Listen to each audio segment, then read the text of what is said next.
This is the Cutting Edge and I FM there with you next Wednesday when the whole nation the whole nation is in mourning. Yes. Just weird. You know, the feeling is weird. You know, we was kind of feeling very, not, I wouldn't say all right, but given where we see Aguan in a Montego Bay and given where we see what them call it again, the state of emergency kind of quelled down Montego Bay. But that is what you call the secure insecurity. You are secured in an insecurity. You really feel getting complacent, only to realize that you are living in an illusion and it just wake you up. You just wake up and just realize, but rotted, things stay the same. Or we're going like say the change. It's a psychological thing. It's a psychological thing. Everybody in Jamaica,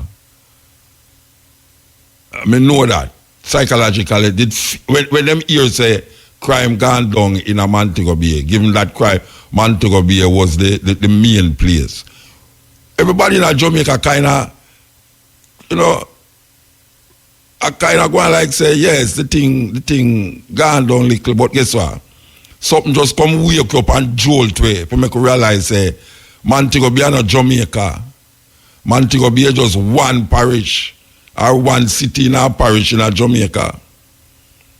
And now we're back where we started. The trauma continue in Jamaica. So, we are tell them, say, look here, man, I mean, know so me not talk for me one, you know, but me know say all people in St. Thomas, when them hear about the murder we are going in a Montego Bay, if you do a St. Thomas them there, it make them get traumatic. People are in England get traumatized. But guess what? Them send soldier and police down there, visible. And the visibility of these people cause we forget, complacent and say, well, see there, crime gone down. But Montego Bay is just one place in a parish named St. James between 12 other parishes. I don't remember how much parishes in Jamaica. I know, I stop counting parish. And we come realize now, say, but Montego Bay is part of the whole scheme. Westmoreland is part of the whole thing. St. Elizabeth is part of the whole thing. Kingston and St. Andrew, St. Catherine, St. Anne, Portland, Manchester, Mandeville. I mean Manchester, St. Thomas, St. Andrew, we don't call a whole heap of them, but we forget says it's one whole, it's a country. Jamaica is a country, not a parish. So when we see we are going here, so now, last night, we have said, wow, it wake up with insecurity again. Yeah, man. We have to admit it. We did kind of lapse. When we hear say crime gone on in a Montego Bay, we kind of lapse. And I say, well, crime gone on in a Montego Bay, we need more, what them call it, this security, state of emergency in a St. Andrew. We need state of emergency in a St. Catherine. We need state of emergency in a this, state of emergency in a that. But guess what? Meanwhile, them enough up Montego Bay and them enough up Denham Town. You see, we're going to Denham Town. You know, so them burn down some house yesterday, or today, in a Montego Bay. Man get all mad murder down at St. Montego Bay in a Granville today, you know. And today or last night. I mix up all the night, them and the day now. And we don't hear them say nothing about that one day. 9 people get murdered in a Westmoreland. Them keep us say 7 and 9 man in a house, politician house, all have how much police. We have to go find out as we go on this so do you know. Tomorrow, we have to go find out how we go on this so because it not sound right to me. When I hear the news, it not sound right to me. You know, that them surround a house and the first report is that 5 man in the house. Then we hear say hostage in the house. Then little more we hear say the helicopter come. Then we hear say police lick down the door go in there. One run out the house, drop him gun inside it. So then we hear say the man who did a fire shot dead and a 1 man. 1 man all our police till them can't even have no more gun, no more bullet for fire. Them have to send for helicopter and all them things there. And you have to see a 1 man in the house there. 1 man, Rasta. He must clone himself. Them eventually shot the man, kill him. But it don't done. It don't done. You see, because I was going in a Westmoreland now, everybody forget the part there in a Montego Bay, but it don't done. That part I don't done.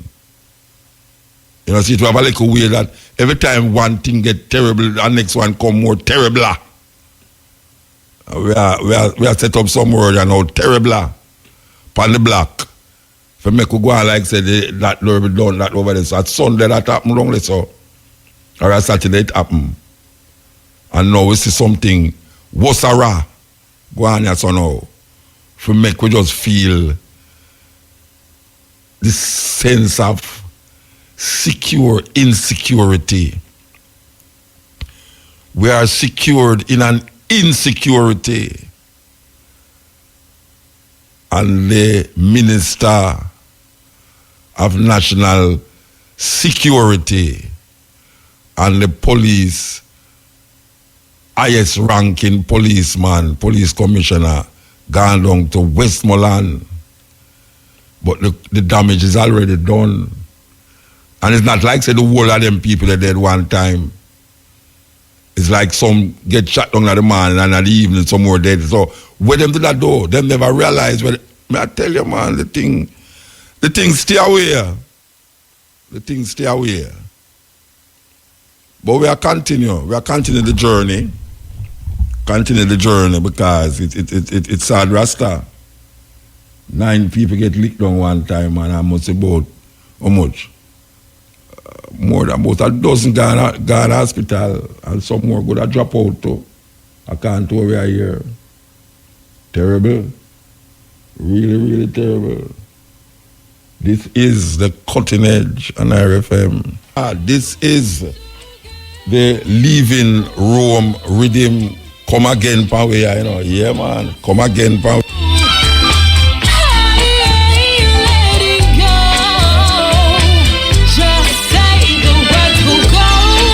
Yeah, so we hear about some news that come out of foreign about what them are doing with black people. You know, them say the chances of a child, a black child born in America is much more. Death is more than if a white child. I don't know what is the cause of that, but we can just figure it out. That is really a statistics we have come out to America. Say the possibility of a black child dying is much more than if a white child. So eat that. Listen to this.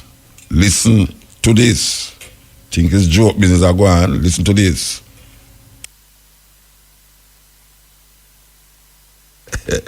I want you to listen carefully. This is not no joke business. It's a serious, serious thing. Here we go.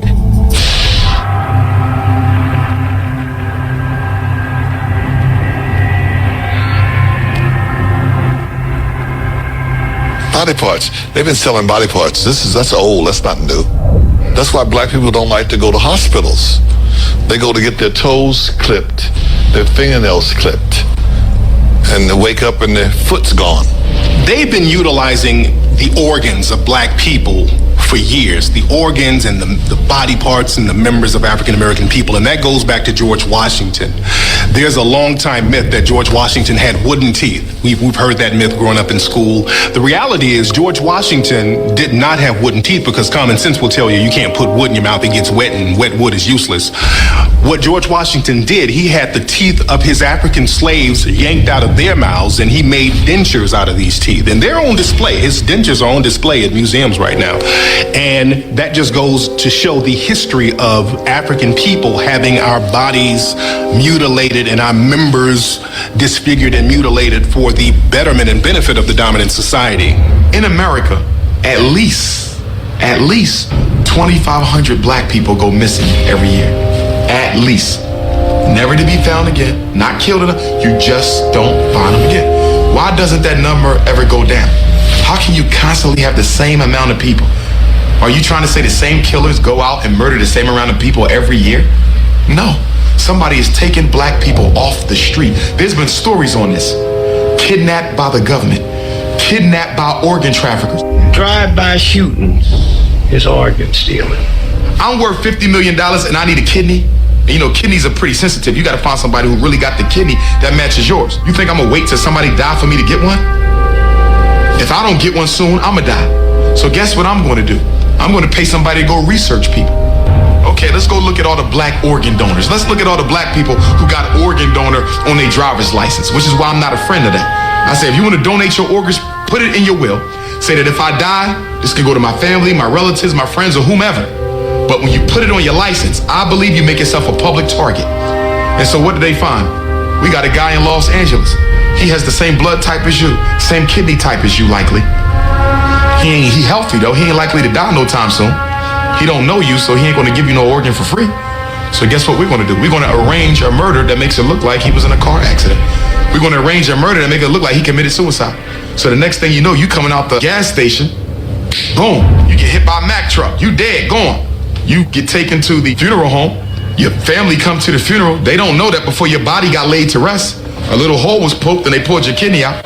A lot of people don't know, when you get arrested or even when you get convicted, a lot of times law enforcement or police will swab your mouth for DNA. And now they have your DNA record on file, they have your genetic information on file.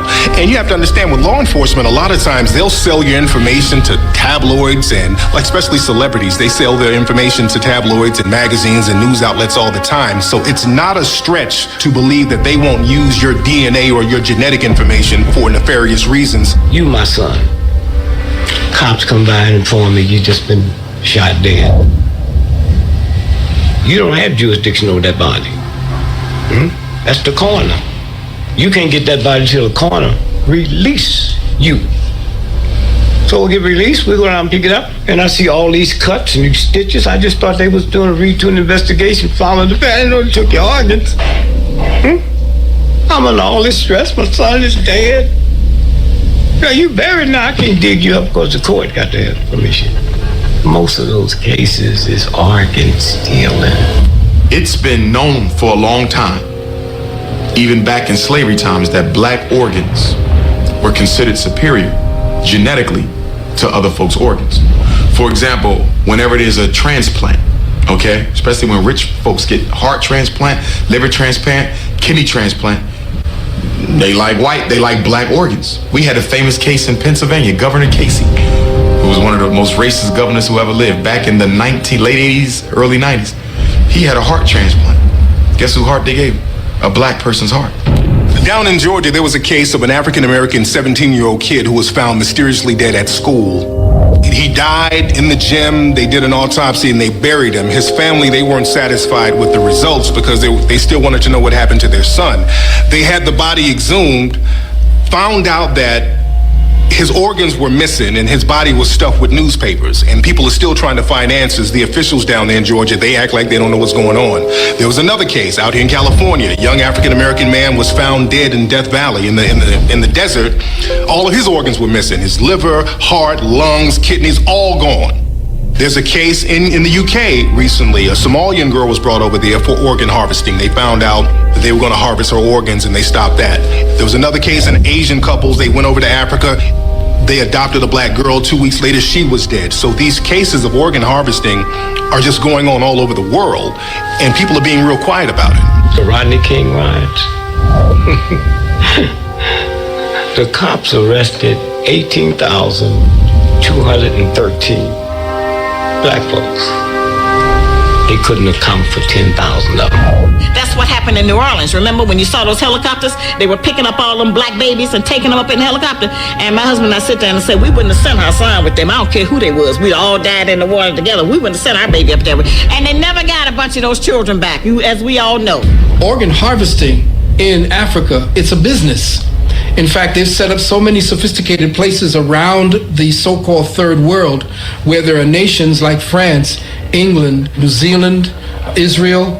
All these places now are looking in the impoverished areas because mostly in these impoverished areas like Brazil, places in South Africa, right here on this continent, wherever there's poverty, there's crime. And wherever there's crime, you know there's a lot of deaths and there's a lot of shooting. They are killing black people for their organs. Think about it. Organs are the only commodity that people must have to live that you cannot buy in a store. So if I am sick and I need a heart, I can't buy that. And we know all the problems with the fake hearts. Now they can give a pacemaker to a bad heart. But what about when the heart needs to be replaced? You gotta find a match and it ain't none on the donor list. And I'm worth $50 million and I could care less about black people anyway. Guess what? Somebody gonna get shot in a drive-by. Switch over to Haiti. Jean Bellerive, at the time, he was the prime minister at the time when Haiti was hit with that earthquake that killed over 130,000 brothers and sisters down there in that island. They had a report on CNN with Jean Bellerive, and he said specifically that there was organ harvesting and child kidnapping going on. And we have already reports of a lot of trafficking, even of organ trafficking. Of organ trafficking? Yeah. Now, already. Of the victims of the earthquake? Yeah. So, do you know that for sure? Yeah, I know that for sure, and it was discussed in Montreal during the conference. Yes, organ harvesting, them call it.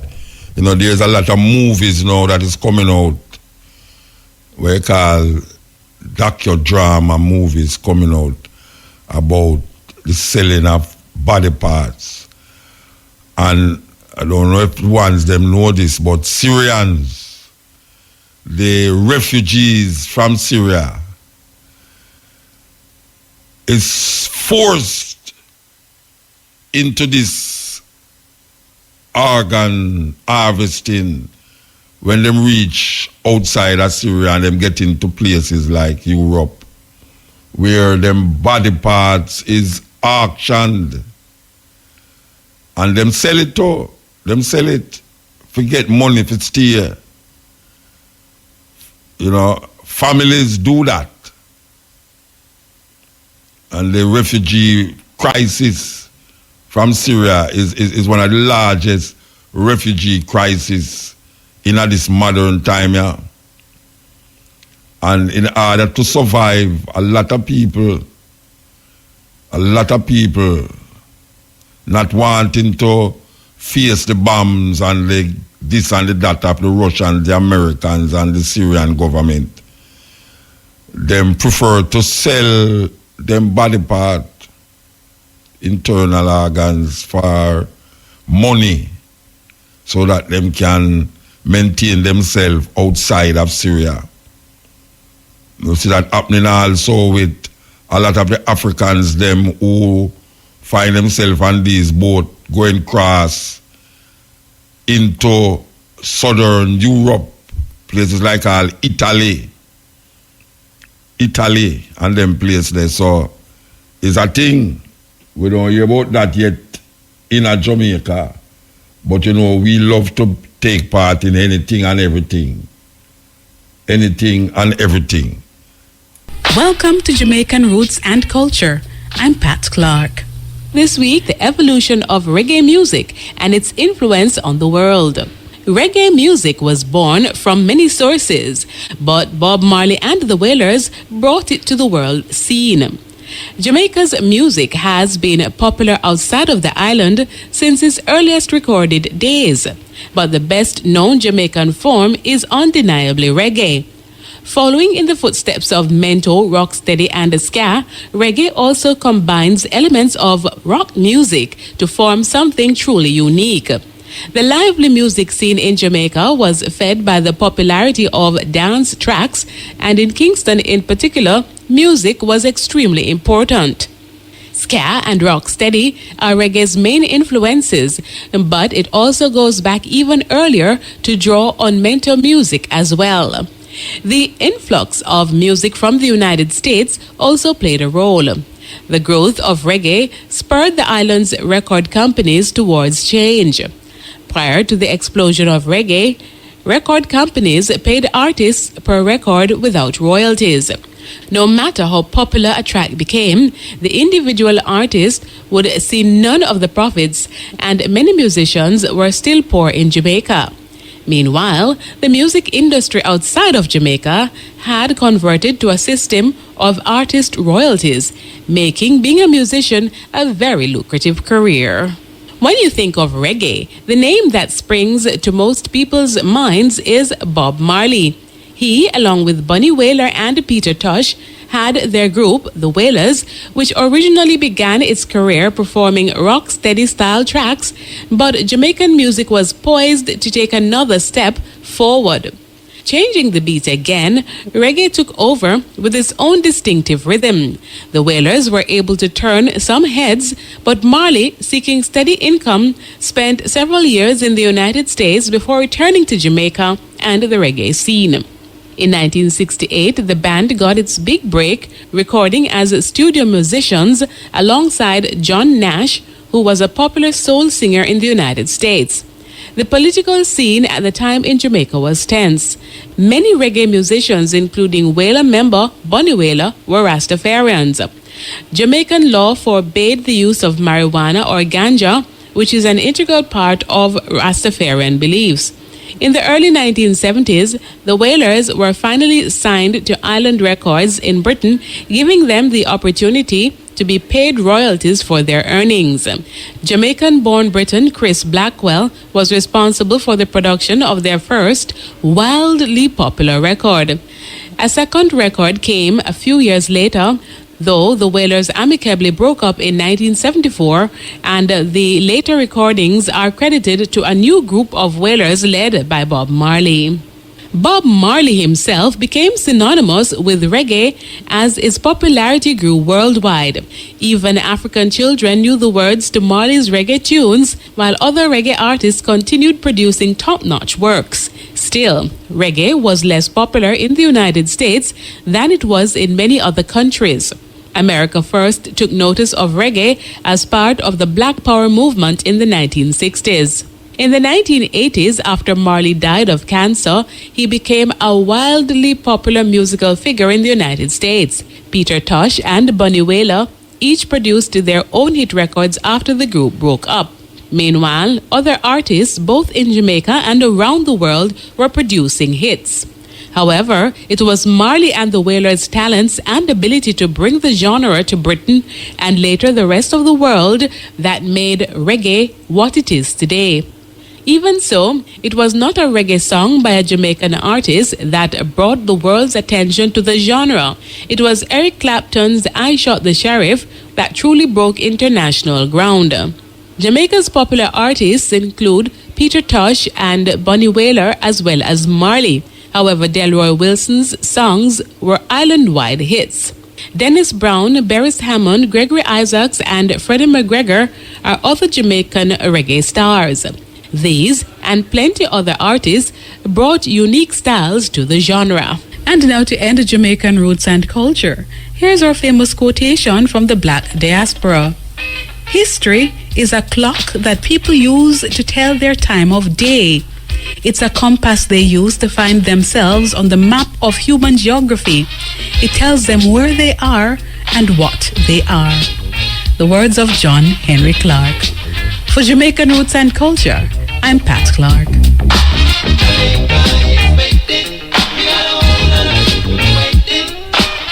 Yes. Cutting edge. You know, I want to play something by a great actor. I mean, we love this actor, Bridget, yeah? Elderly actor, Morgan Freeman. You know, Morgan Freeman is elderly now, he can't act again. But he have some serious words, you know, they do a series, I think about the wormhole, different series about afterlife, before life, you know, him is a prophet's atheist too. Yes, but him always involved with certain uplifting, motivational speaking. We want to play this by Morgan Freeman, talking about evil. What is evil? You ready for it? I will do that till I go and stop. All right, we can do this. Okay, here we go now. More was never enough. I'm 86 years old, and sadly, I'm basically sitting on my deathbed. I have millions of dollars in the bank, but I can't buy health to save my life now. I had a family and millions of fans around the world, but I'm all alone now. Not even my children or a long estranged wife or brother stand around my deathbed. I lived my life wrong, and I don't want this to happen to you. If you listen and take evasive action, I can help you change your future. The following few moments may very well change your life, and I wish someone had told me this when I was your age. Money is not evil by itself. It's just paper with perceived value to obtain other things we value in other ways. If not money, what is evil, you may ask? Evil is the unquenchable, obsessive, and moral-bending desire for more. Evil is the bottomless, soulless, and obsessive-compulsive pursuit of some pot of gold at the end of some rainbow which doesn't exist. Evil is having a price tag for your heart and soul in exchange for financial success at any cost. Evil is trying to buy happiness again and again until all of those fake, short-lived mirages of emotions are gone. Imagine having it all, only to lose it all. You are now broke. All the money is gone. What you have. The only solution to your madness and happiness was acquiring more. Now you have no more means to acquire fake happiness. No more means to acquire more. So, who are you now? Well, all the people now who you thought were your friends while the money was flowing in. You might have lost your family, friends, and mostly everyone in the world thinks you're a self-centered, egotistical asshole. Why? Because of your endless pursuit for more clouded your mind and diverted you from your true purpose in life.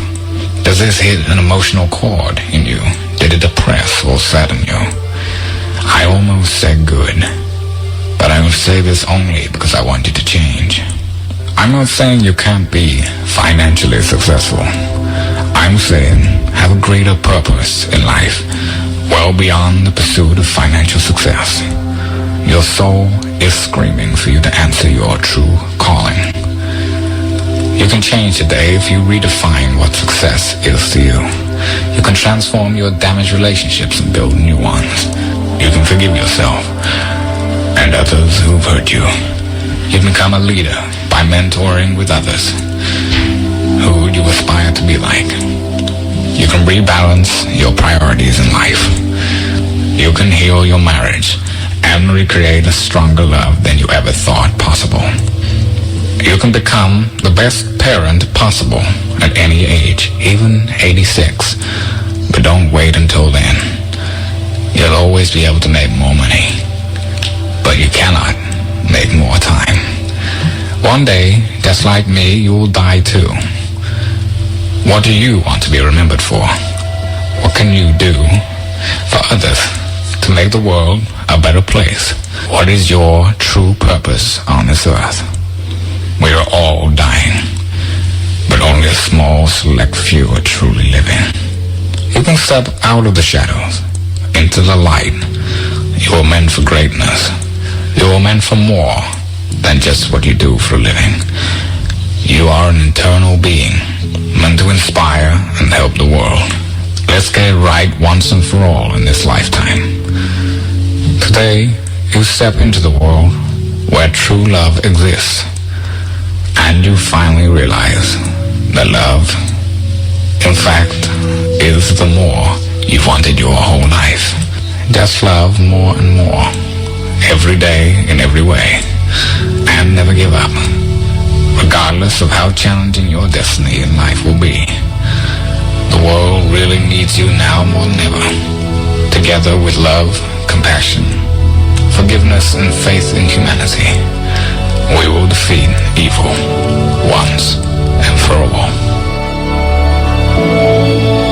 I want you to know tonight that we as a people will get to the promised land. REFM, thought-provoking, always smoking, lyrics like a bazooka. You are listening to Mutabaruka. Jay and Capleton say life is so precious here. Morgan Freeman, I reiterated that we need to find some love. You know, meanwhile we are look for better life with money. We need to find some love because, you know, some people that say money is the root of all evil. I don't know where them get that from. Because not like that now in the Bible at all. Not like that in the Bible. They miss out one word out of that quote. And it says, the love of money is the root of all evil. Money itself can't do nothing. It's you who are going to decide what it do. It says, the love of money is the root of all evil. It never say money is the root of all evil. So we have to really reiterate that. That sound like say, well, if you just dash your money, me not dash your money. You know the other way there. Me not dash it to you, believe you be. Bugle. So we will rise again. You know, them about saying the only way you should look down on a man is to pick him up. We want to yell up Takura and this poem festival. We see the growth, we see the movement, we love it because it emphasizes something where we're personally involved with. We like how it manifests itself Sunday. Yes, a festival vibes, festival feel, pure poetry. You know, we feel good for know say it reached that level now and it's going to get bigger. It's going to get bigger. So Portland people, you know, if we seen thing, they are Portland for 20 odd years and it stopped now. Well, we have something else now. We have something else now. We have led this poem poetry festival. And we see that a lot of people support it from Portland. May I tell you, say, my little bag, me left the place with my bag heavy, full of pure CD. May I tell you, it look like people just come there for go give you a CD, you know. May I tell you what, as a matter of fact, some people when they at the gate, I mean, stop, them give me CD and them, see them walk out. I mean, I say, wait, let me just come for just get CD. I can't just imagine all Elise bag full of CD, I tell you, man. But we listen to some of them already. And we like where we are here still. You know, we like we are here, and yeah, we feel good for no say it reach a level you know. It reach a level and we just no say it will continue. Cutting Edge, IRFM, we're there with you. A little data where we played about a couple weeks ago and we see her live now and do it, and I tell you, the little data was it. You think she know what say? Because if I eat a fire now, she what say? Hey, big man, not a little. All right. I hit with fire. I tell you, little data what say? She bring down the place, man. I tell you. Okay, so make we line it up and play it as well. Because, yes, here we go now. Hey, big man, not a little pickany. Go on with a sweetie, you can't trick me. Take your old car and go on where you are go. Pervert, me no wanna drive from you. Pervert, me no wanna drive from you. God's gift to mankind, little children. Starvation, don't kill them. Murderer! You are gonna burn in a hell. You're such a little pitney, me I go tell. Kids don't talk to no stranger. Run and scream if you think you're in a danger. From your earth children, electric chair. Those who agree, put your hand in the ear. We say, those who agree, put your hand in the ear. So, hey, big man, Lord, a little pickany. Born with a sweetie, you can't trick me. Take your old car and go on where you go. Pervert, me no wanna drive from you. Continent with Mutabaruka. We are listening to all our meds. You know here, Continent. The end! The end! So say Tana, I forgot to explain that 6 minutes and 21 seconds in that song, yeah. Believe you me love the song. Me understand certain parts of which I talk about. But it's the time. The time I boggle me. 6 minutes and 21 seconds. The time I boggle me, man. I want to find out how she reach that specific time there to the second. Yes, this is Etana. China is part of this new colonialist system where we see spread all over the world. Don't look like colonialism, but it's not the textbook colonialism where people study. Understand? It is a new kind, a neo-colonialistic country that is spreading its wings all over the world, but not like what the Europeans did in America. Because you know, America go in a country to take out things. Europe go in a country to take out things. Well, the Chinese, them go in a country to have things in the country. Yes, like the land, which that is the power. The land is the basis of the power. So when you promise the people, them say, I will build a road, but in building the road, we like a piece of land over there, so, you know, give it. Or we're going to build a parliament building like what them doing at the Congo.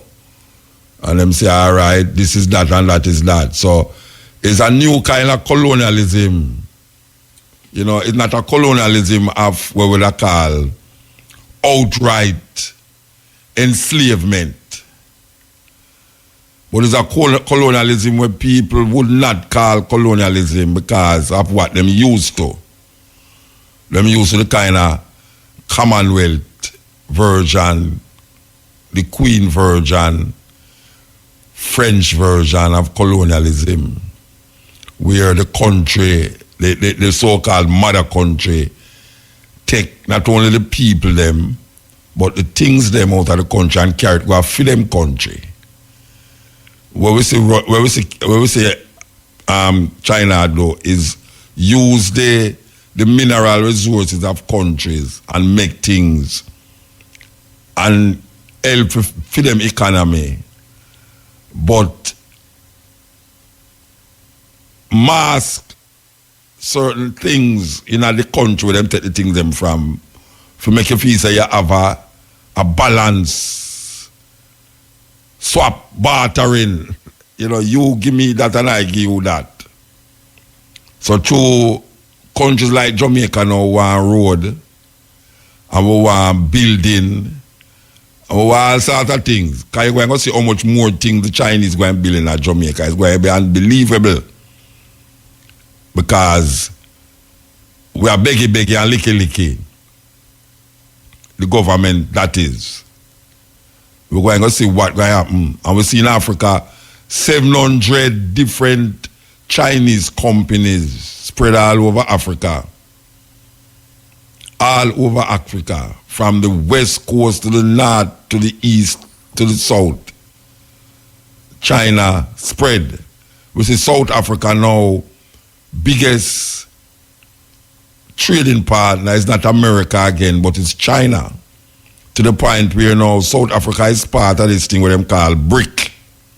For those of you who don't know what this BRIC is, it is, the B is for Brazil, the R is for Russia, the I is for India, the C is for China. And now them say it's BRICS. Because now them put on an S on it and it's now South Africa. So they are forming a different block from what we call the European community, the European market. Them have a strategy now where it is them and the economics that is driving the world. We don't know which part of America we're playing at that now, but it will appear that America is dwindling in its power.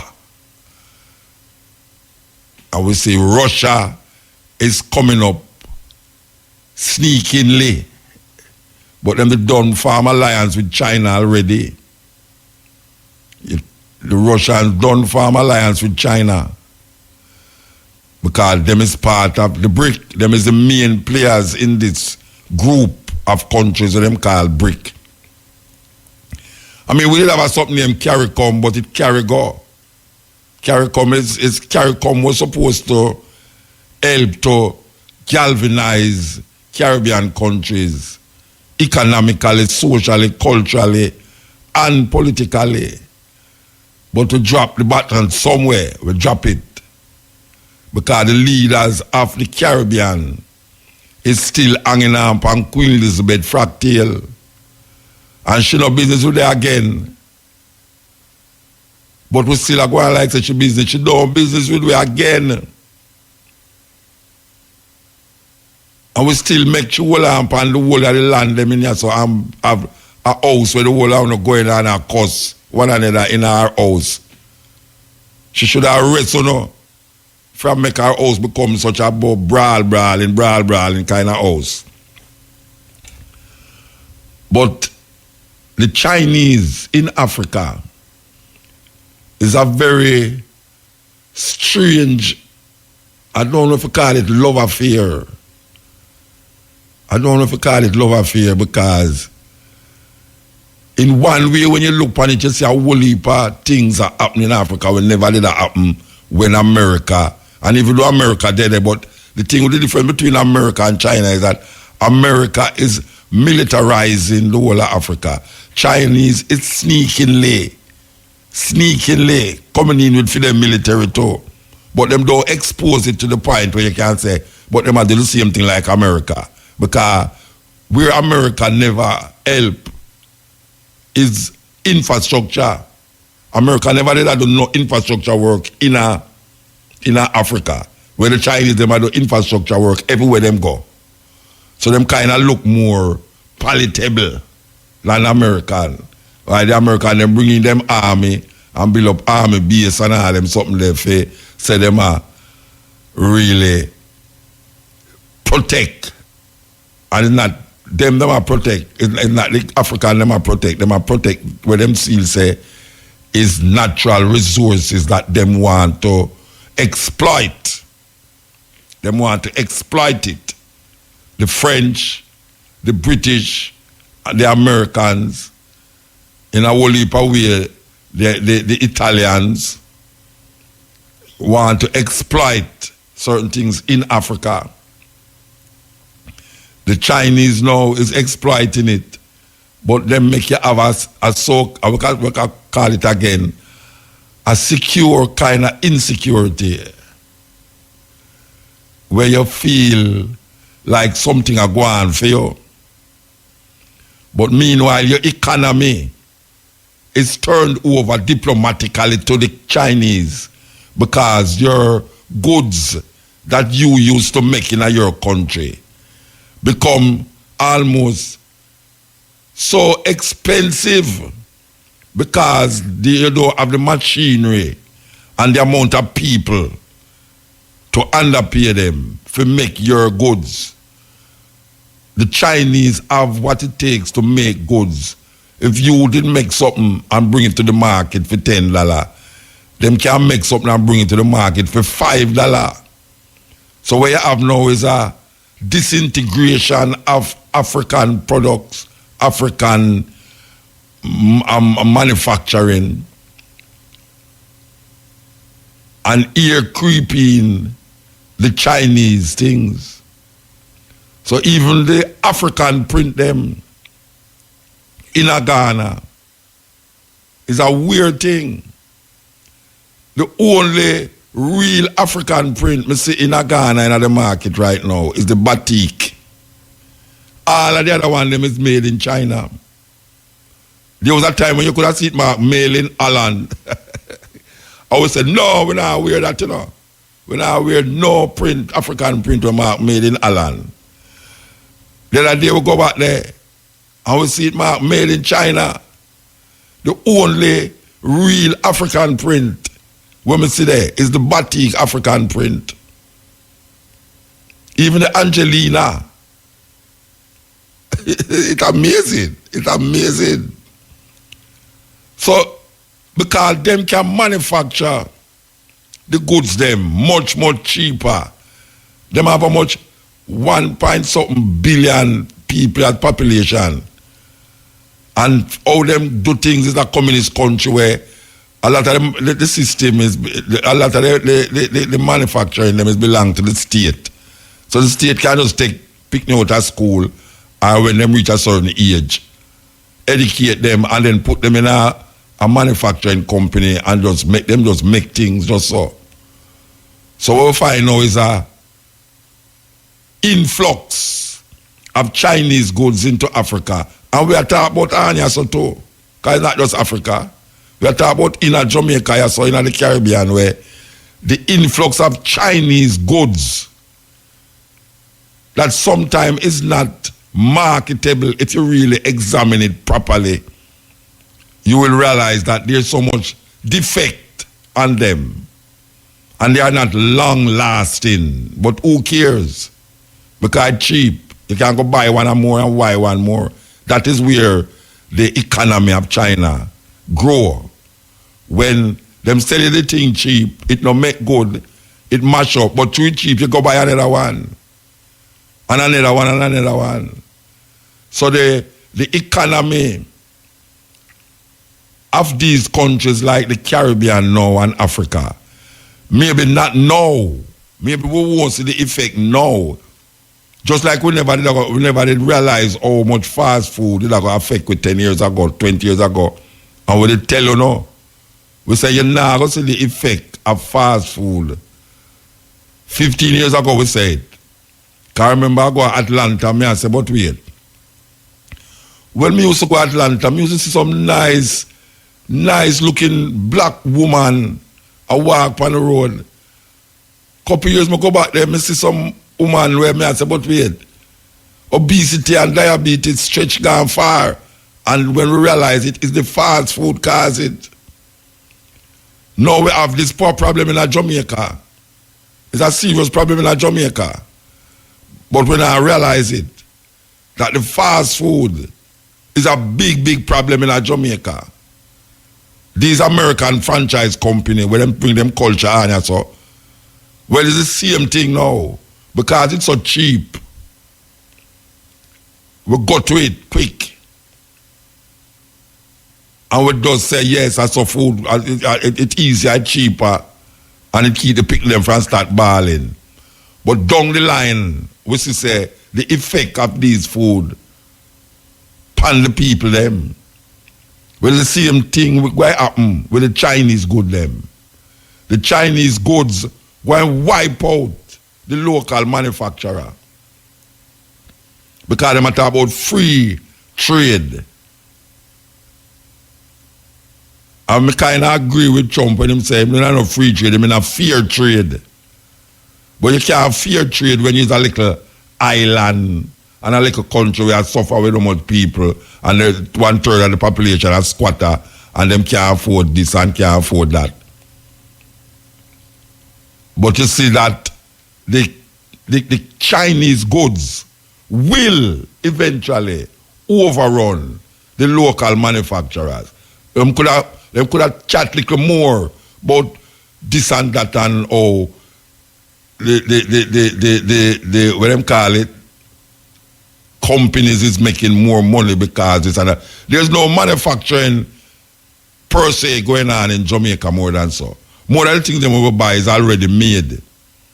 So why is it have a little tailor man and a little shoemaker man around the road? The man there's null and void. Because the made in China things them can reach down here so for half the price we are tailor would make a pants for. Or we are shoemaker would make a shoes for in Jamaica. Half the price is like our shoes them now and sandals and shoes now, like exotic things. Now when you buy one it come like a designer clothes you have on. Yes.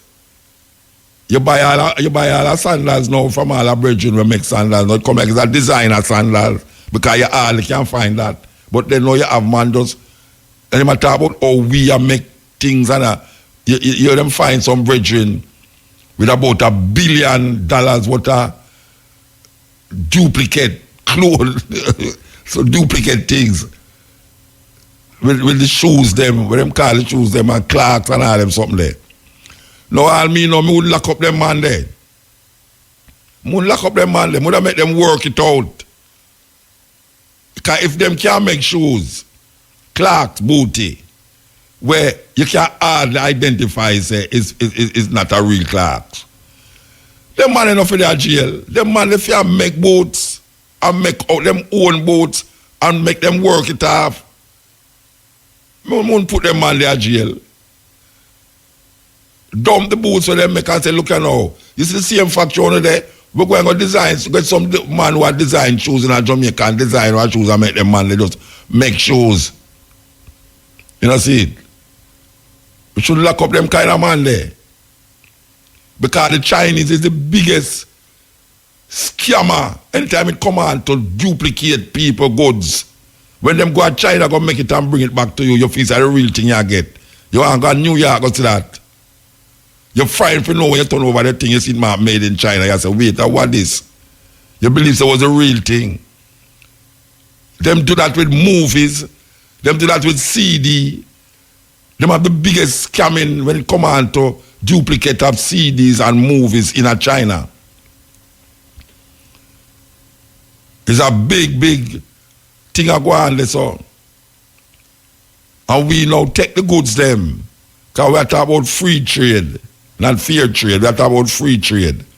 Because people must now decide this and decide that. And see, they know we're bringing all of these media critic kind of, what them call them?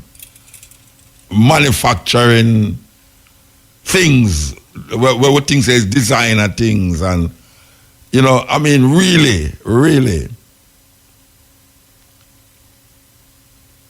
China is a country that is going to colonize a whole heap of other countries.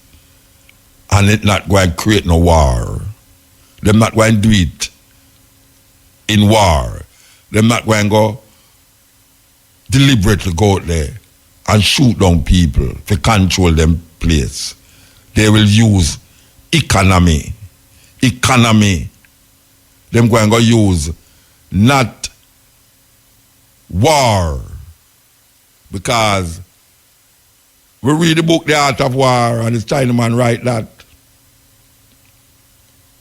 Sun Tzu write that. The Art of War.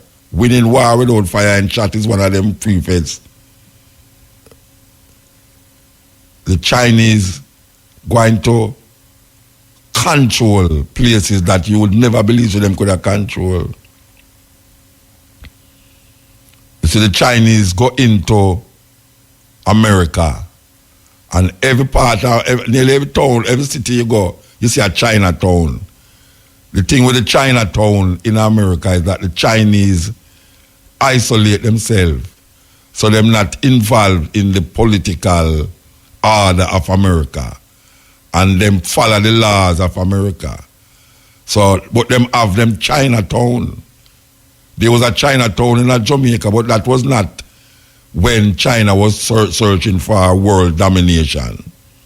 The Chinese used to be a Barry Street, down Princess Street, come right up to West Queen Street, so go right down to Barry Street, come cross to Parade, so, and go back across to Princess Street near the West Street, so. Chinatown in the so. A pure Chinese people used to sell this so.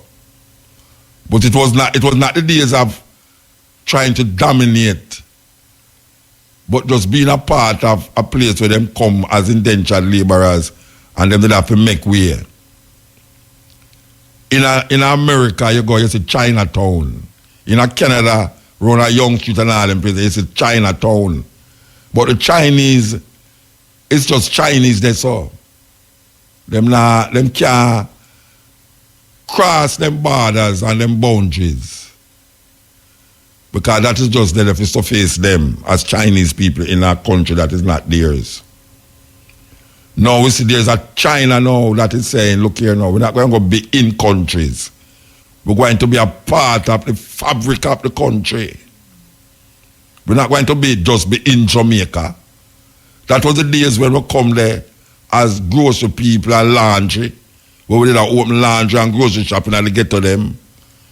We're done with them days now. We're going to spread with wings. And the wings we're going to spread now is to link the government. Because that's how it reach now. First time China never in business with Jamaican government. Them don't really think them make them pick up power and chong thing, and no business. They must start do them little thing, make them money, open grocery shop, make them picnic come run the grocery shop, them go open supermarket, make them picnic come open run the supermarket, then the other picnic come run the grocery shop, and then them go open mall, and appear black people stand up at the mall like them are idiot. And the Chinese now recognize the importance of manipulating other countries outside of them borders, outside of them here, not just Hong Kong and Taiwan and them place there, and Tibet. Because them separate and try to control, and them try to put back Tibet in China, and the Tibetan people them have said, no, we don't know that, you know. A whole heap of time them try to do that. Colonize Tibet. And Tibet people them say them want to be of them own. So now we say that them not only now having little places that is Chinatown,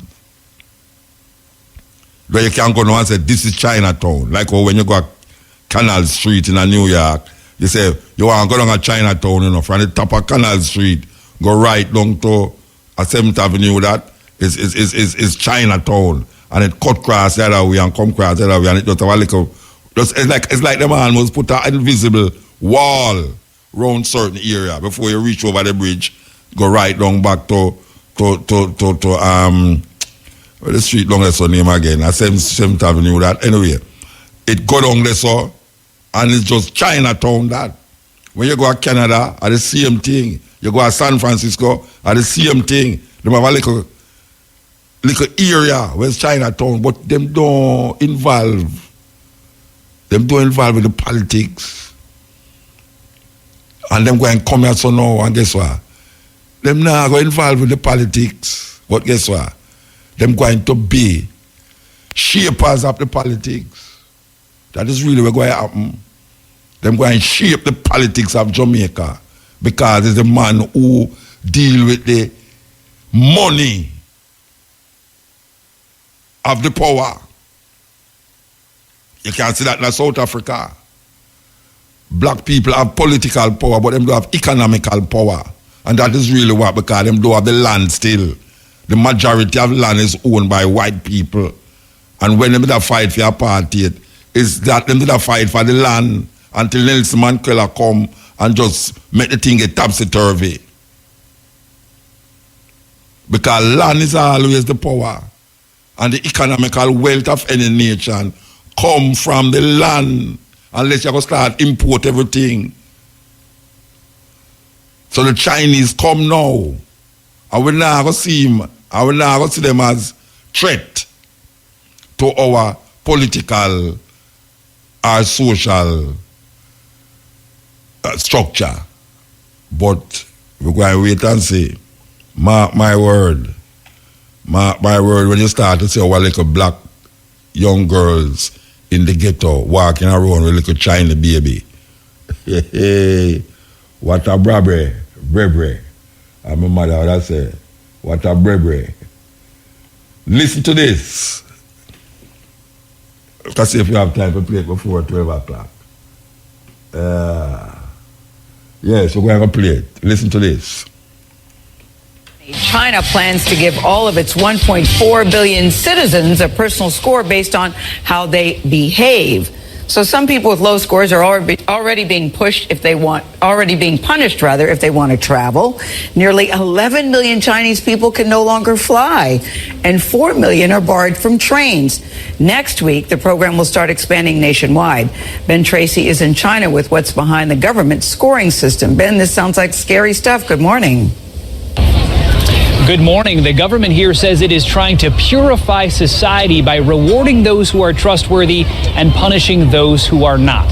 So like the credit score that most Americans get for how they handle their finances, Chinese citizens are now getting social credit scores based on everything from whether they pay their taxes on time to how they cross the street.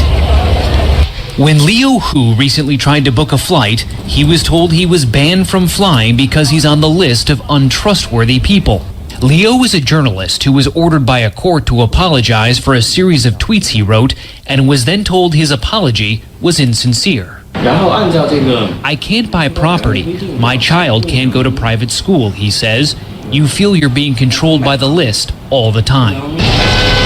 And the list is now getting longer, as every Chinese citizen is being assigned a social credit score, a fluctuating rating based on a range of behaviors. It's believed that community service and buying Chinese-made products can raise your score. Fraud, tax evasion, and smoking in non-smoking areas can drop it. If a score gets too low, a person can be banned from buying plane and train tickets, real estate, cars, and even high-speed internet. Them not enough.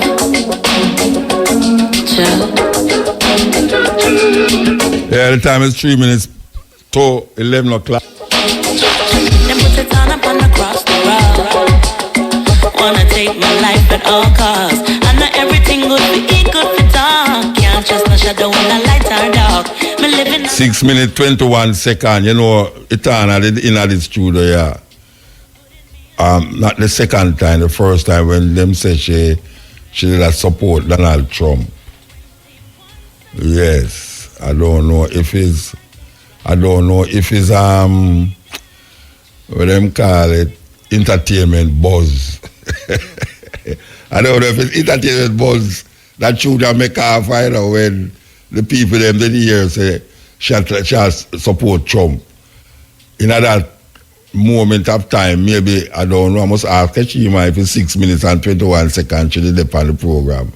And I tried to rectify the Trump situation.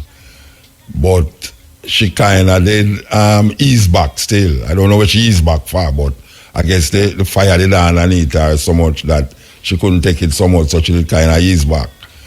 But really and truly, if you don't know about that situation, I bet I just left it alone still. But I have a feeling, say, Trump have to do with something like the Trump thing have something to do with. Anyway, if anybody know Etana out there, tell us a Muta is very perplexed about this 6 minutes and 21 seconds, and that I am kind of feeling said have something to do with our interview about Trump, because I think that was really something where liquor really touch her, how people did that go on, especially in the media. Just like the other day when them say she get $5,000. I mean, why would people hear an artist go up on tour and government who never usually do nothing for people, especially artists?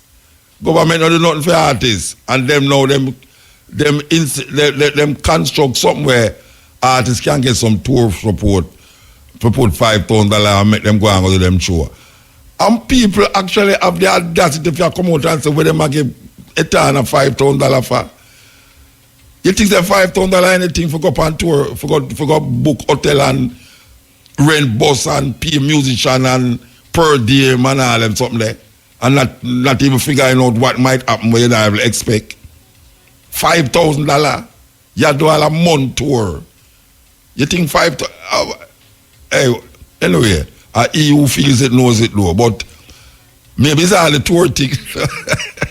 I don't know if I think she have to talk about 6 minutes and 21 seconds about, maybe it's all an interview we should do about the money, the tour money. I don't know. Somebody can call me and tell me, say, maybe the tour money may be Trump inspire a tune, yeah? At least Trump inspire a good tune. Yeah, man. Or maybe the $5,000 inspire a good tune. I don't know. But as some me I say, that's the only reason why I could have said she marked 6 minutes and 21 seconds. While you're 2 years, could I fly too? Never dig one hole, dig two. Today is for me and tomorrow's for you. It's an pass through. Yeah, the time is 12 o'clock. Muta. Yeah, blessed. Yeah, I just still in the prison that they impersonate the police. They say I'm going to link and call you. The what? Yeah, man, impersonate the police and come to prison. Are you that? Same, man. Hold on. Yeah. Muta. Yeah. Yeah, man. Yeah, hear me? Muta. Hello. Hello. Yes, esto. Muta. Yeah, hear me? Hello. Yeah, what is that? Come in, I get. Anytime I talk to you, then I hear you. All right, may I hear you now? Yeah, you know. All right, yes. Come in now. Well done. Good night. Good there, man. Good there. You know, so the same thing when you come up with that, the same thing. You don't think about that time, eh? What that? that 6 minutes and 21 seconds. Oh yeah. Something like that. Me that one. If I the Trump thing or if I the well, no, really. I mean, say. Which program she did upon who did that do it? Which program she did upon and run for that time? I mean, I wonder how long the record is, by the way. No, the record I don't know, 6 minutes. Less than 6. But at some interview, man, Yeah, I think of the Trump thing still. I think of the Trump thing because the Trump thing it looked like it did more affect her more than sometimes when a person write a song. Them kind of way there, it's something where deeply affect them. Yeah, man. And I think the Trump thing did more affect her than the $5,000 something. Yeah, so the possibility, I think. Right. And furthermore, the Trump thing, you know why the Trump thing? Because when she da go do the tour, it's the album she da go promote. Okay. So the song must have made before the $5,000 thing come up. You understand? Yeah, man. Yeah, so I think of the Trump thing, the Trump thing did grab her. Why she write that song there? Yeah, I learned from that. It's not the $5,000. Yeah, I learned from that. Syllogism. No, my daughter, no. I tell you, say, she will do it now, mathematically work out the thing. In her brain, I know so well. Yeah, because I just figure it out. Since you called me at that time, I figure it out, you know, so it couldn't Logics, be... man, logics. Yeah, it couldn't be the $5,000. It couldn't be the $5,000 because the song, the Pana album, she had toured.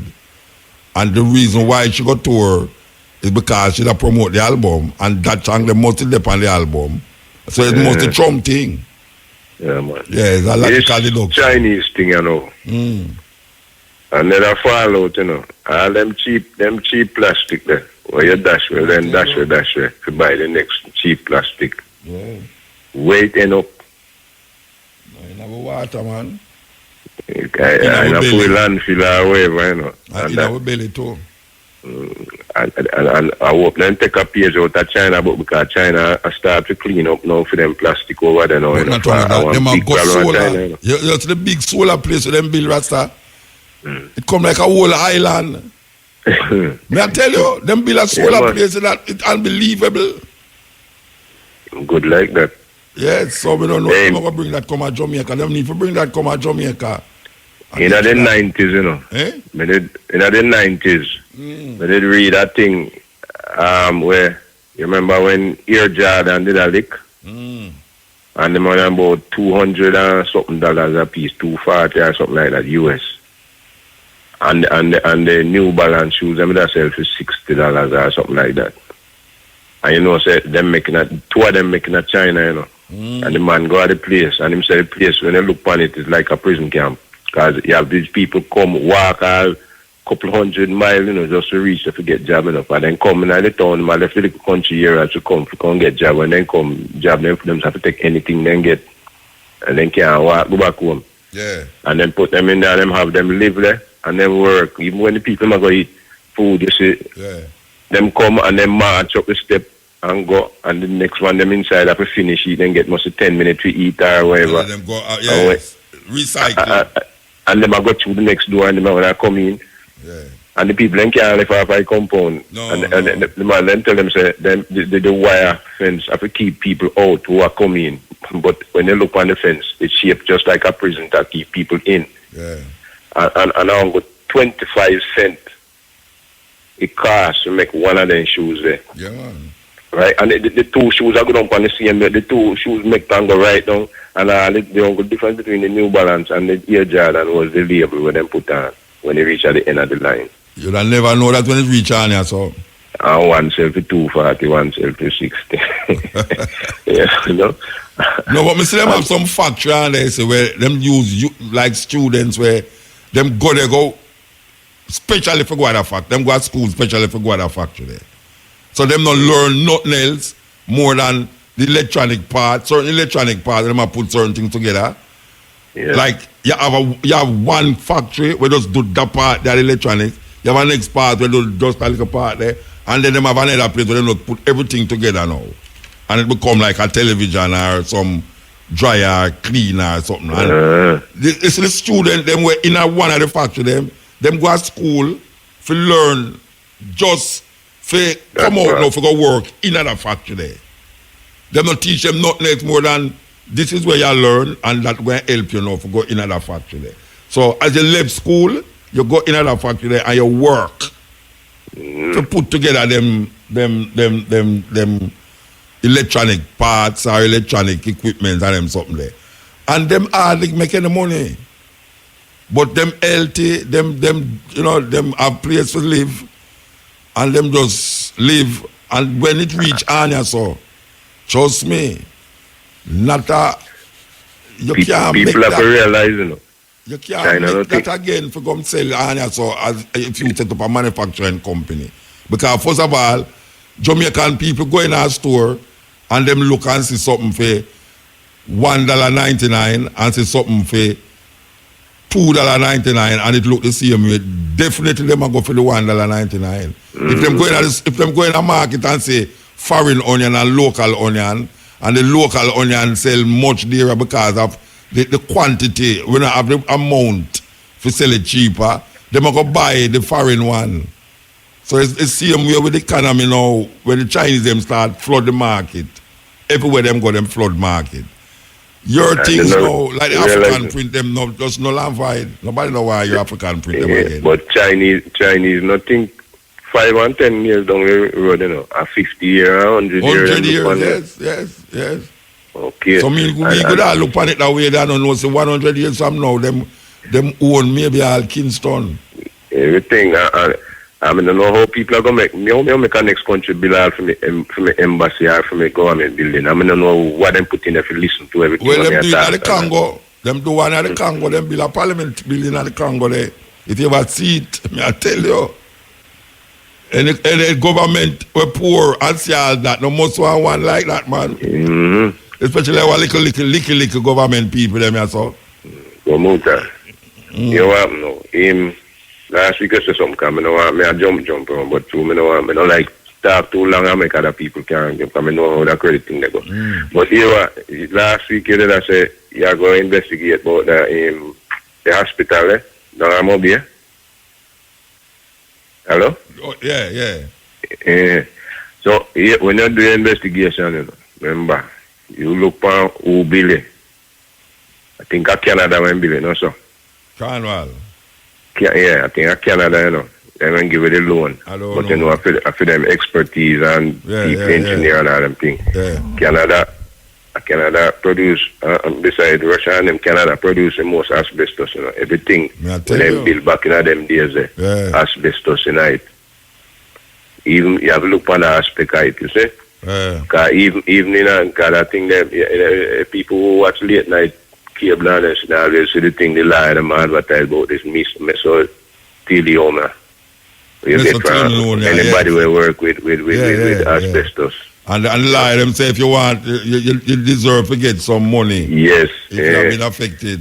Because one dangerous thing, you know, everything, even when you do that investigation, you have to check out, whether in your NWC, the water people, them, for whole heap of the pipe, them, we don't know which part, whole heap of the pipe, them, we put in down, you know, asbestos, cement, make them, you know. Yeah, and them have no new pipe there.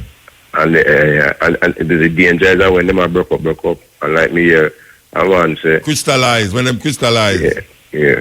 But I want to say, like when them, you know, so in Jamaica, water get turn off and turn on. For all a week. Like my yard. And the pressure, the change in the pressure, then say, you know, because if you deteriorate too. And the fiber, them so small that in time get in your, because when time you get in your lungs or if you get in your intestines also, you know, that's why cancer develop.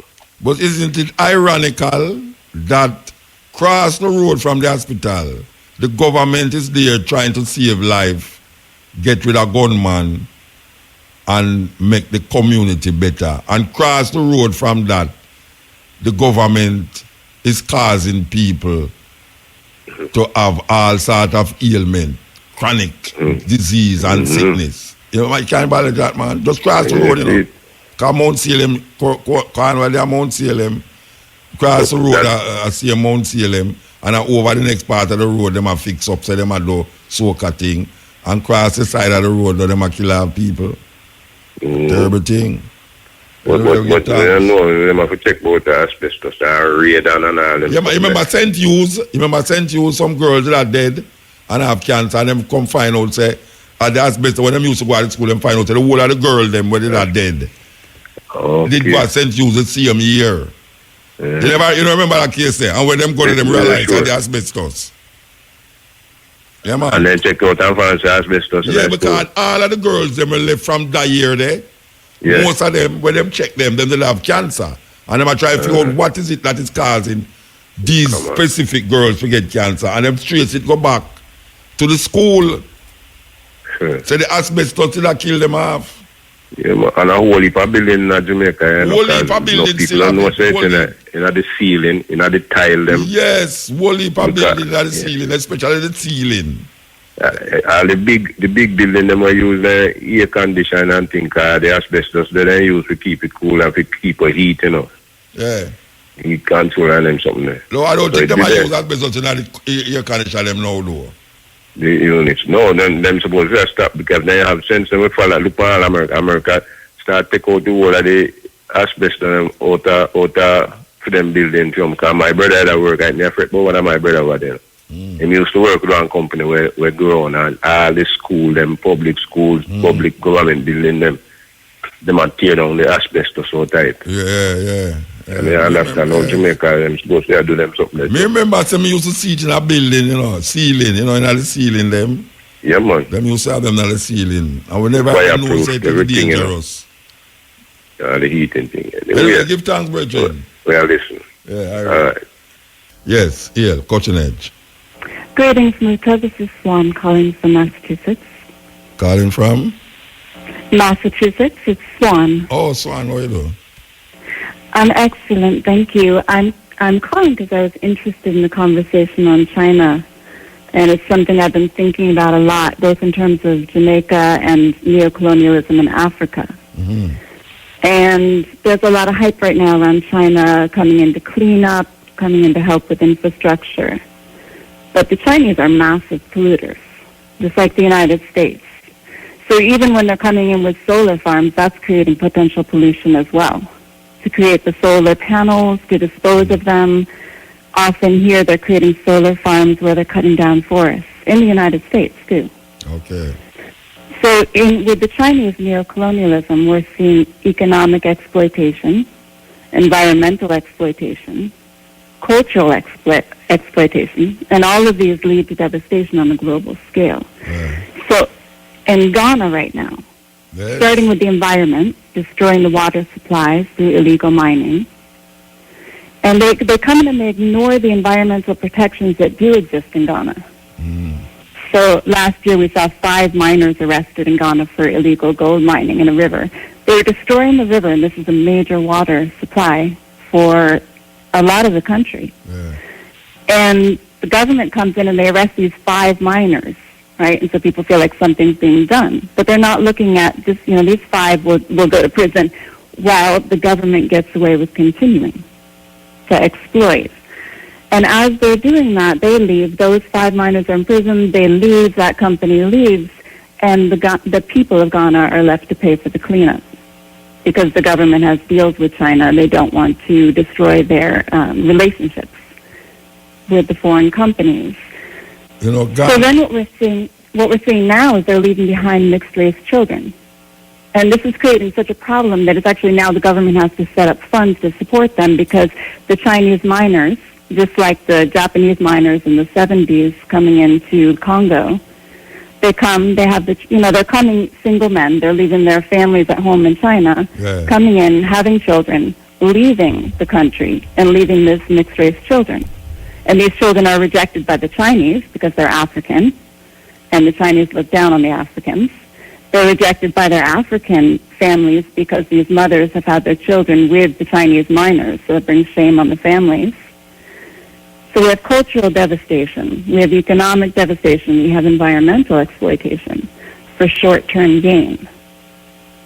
So in Jamaica, just the same, they'll come in and there's this short-term gain. You get a highway or you get some infrastructure and people start feeling like something good is going on. Not realizing that when they sell all of their infrastructure, when China owns the road... I call it a secure insecurity. It's secure insecurity. Exactly, yes. Yeah. But what...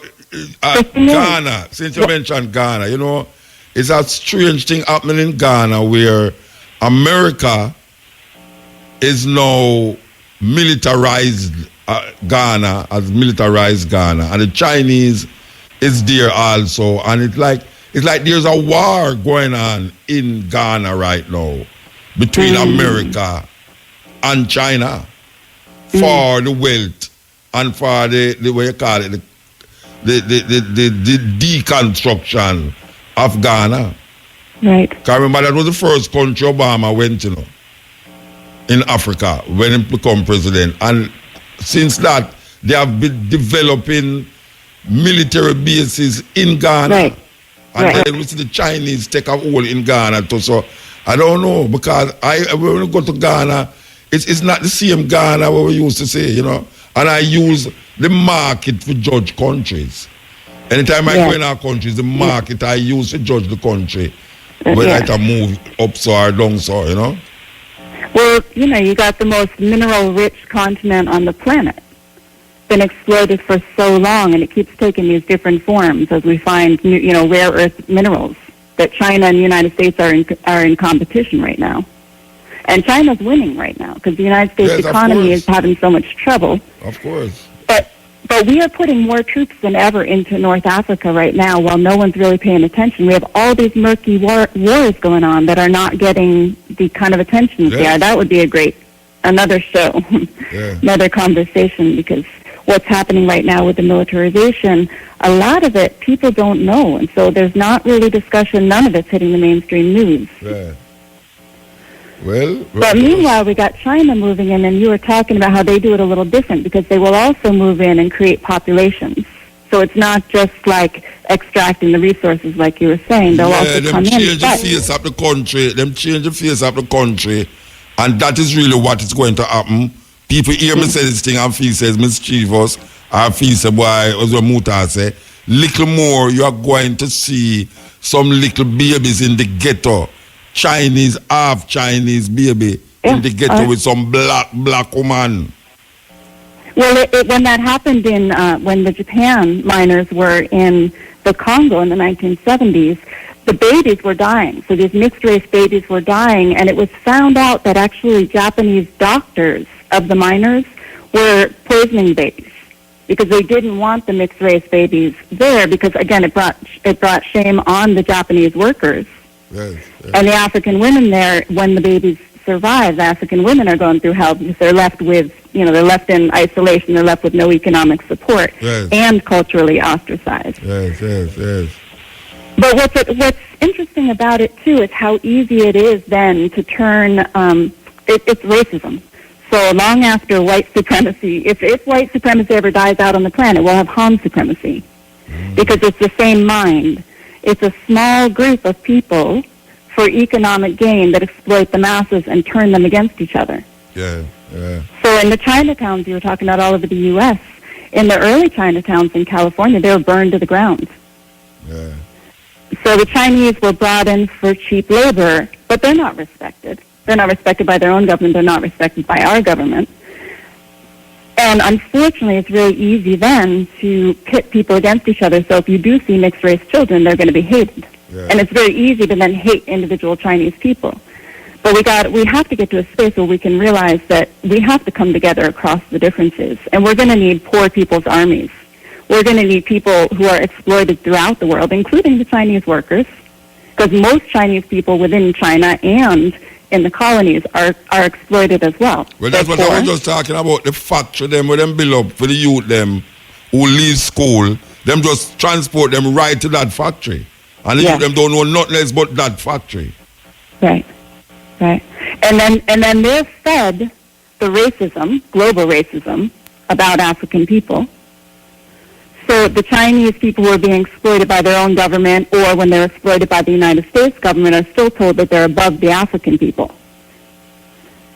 So what we have again and again and again is we have situations where we're not going to have unity. And we have one tiny little planet. When we're destroying the waterways in Ghana and we're building new coal factories, we're polluting the entire planet. And we have a small little planet to share here. Yes. So if we don't find a way to unite and realize that all the people on the planet have one common interest. We have to have environment. We have to have a clean planet to live on, and we need justice for the masses to make life livable. Because if you have Jamaica, if you sell out the water, you sell out the resources, you sell out the very roads, what's going to happen? You're going to have people who are under, we see it right now, under the economic exploitation that exists already. The violence increases. Yes. So when China gets, when you have foreign companies owning your water, when they want to increase the prices, what happens to the people? Yes. And there's no responsibility. If you can have a country like the United States with the wealth of this country, and we have Flint, Michigan, children have high lead poison in their blood, and this is going on for years, and a rich country like this won't do anything, what happens in Jamaica? What happens when all of the resources are owned, or in the continent of Africa? And unless this is stopped, we have to start thinking long term. And when you've got a government that is in economic crisis, like you said, if it's short-term thinking, it's going to lead to long-term disaster. And China doesn't do short-term thinking. When a Chinese government was talking about it a while ago, that the Chinese think 50 or 100 years down the line. They do 500-year planning. They don't do 5-month planning of like, wow, how are we going to get the budget this year taken care of? Well, we're going to have to sell out this waterway. They're thinking global. They're thinking long term. Yeah. And they've got a long history of being able to do it. Yes. Well, we're going to go So if we just look at it then as the Chinese individuals, though, if we take it out on Chinese individuals, or if we start, if the hatred starts, it's very easy to get people to hate each other when they're on the bottom. All right, we have to move now. All right. Yeah, man, All right. give thanks for input. Give thanks. Give thanks. Yes. Okay, this is the Cutting Edge on IRFM. EL? Blessings, Mr. Muta. Blessed man. You know, like how I call me, I could never get the chance to don't talk. The things are going, I don't know how to start. These things are artists that want up the chart. Who this? Call of the intellect, my general. The same young artist. Yeah, I remember. Yeah, me get the CD, me get them tune them on the internet. Yeah, blessings, man. I just there listen to the team, same way, isn't it? All right. One E-Part Juvenile from Chopstick Entertainment, Radio Zone. Tune in and I listen to the legend on the radio. Yeah, all right, sir. Give thanks. You are give the knowledge you need, my general. So give all E-Part respect and eyes on that, yeah. All right. From the youth, them are depend on you. The youth, them are look up to you, Jay. And they are look to support me towards the music. How they are seek to educate, motivate, and relate to the mass. Especially the youth, them, because you don't know the youth are the future. Now start push the youth, them, because the youth itself and we see where the youth them are facing and the Gideon, isn't it? All right, sir. But the youth, them are going terribly. I know if that's the future where them are bring to it, why the future look dim. Well, I say the youth, them are going with some things, but yesterday, where the system put in front of we, no only for options in the day, no. Mutaka, me is a youth today in the street, and me have all different type of people around me, and at the same time, everybody knows say you can't go right this, you go do that, and you can't do that, as much as some people are do things. I hide and pressures in life, and them things they push them to do certain things. Because no opportunity is there for you, no Muta. Right now, I have a one in a month. I'm qualified as could I be anybody at all in a society, and no action is there for me. Well, so no action is there for you. They will not create the action. Yeah, that's the thing how they are create, which are the music, and see my role and my mission are there for me. So where you have one in a? Where you have one in a? I have a one in a month. A profile, A. And you choose to go to music because what?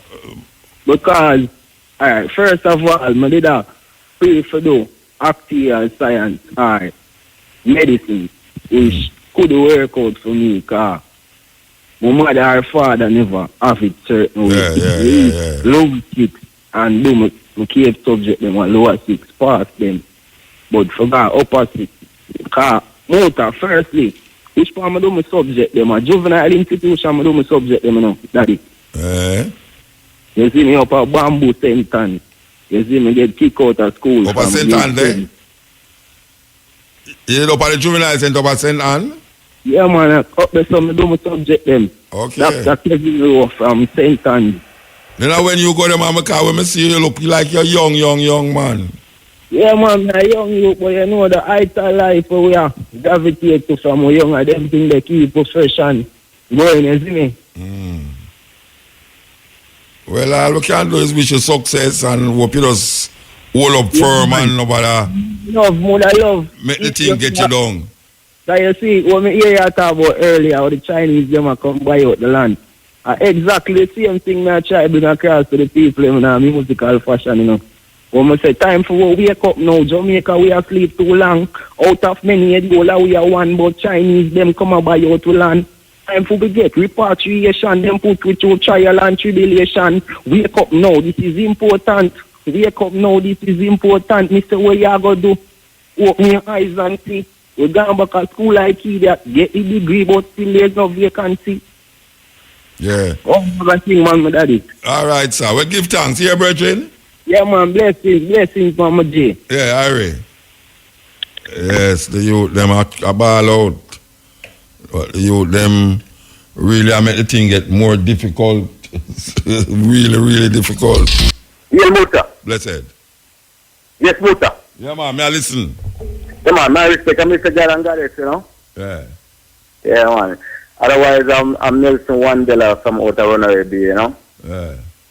Yeah, man, look, when we read the Bible, the motor may take out. Adam is not the first being of this planet Earth, you know? When you read the Bible, it don't say that?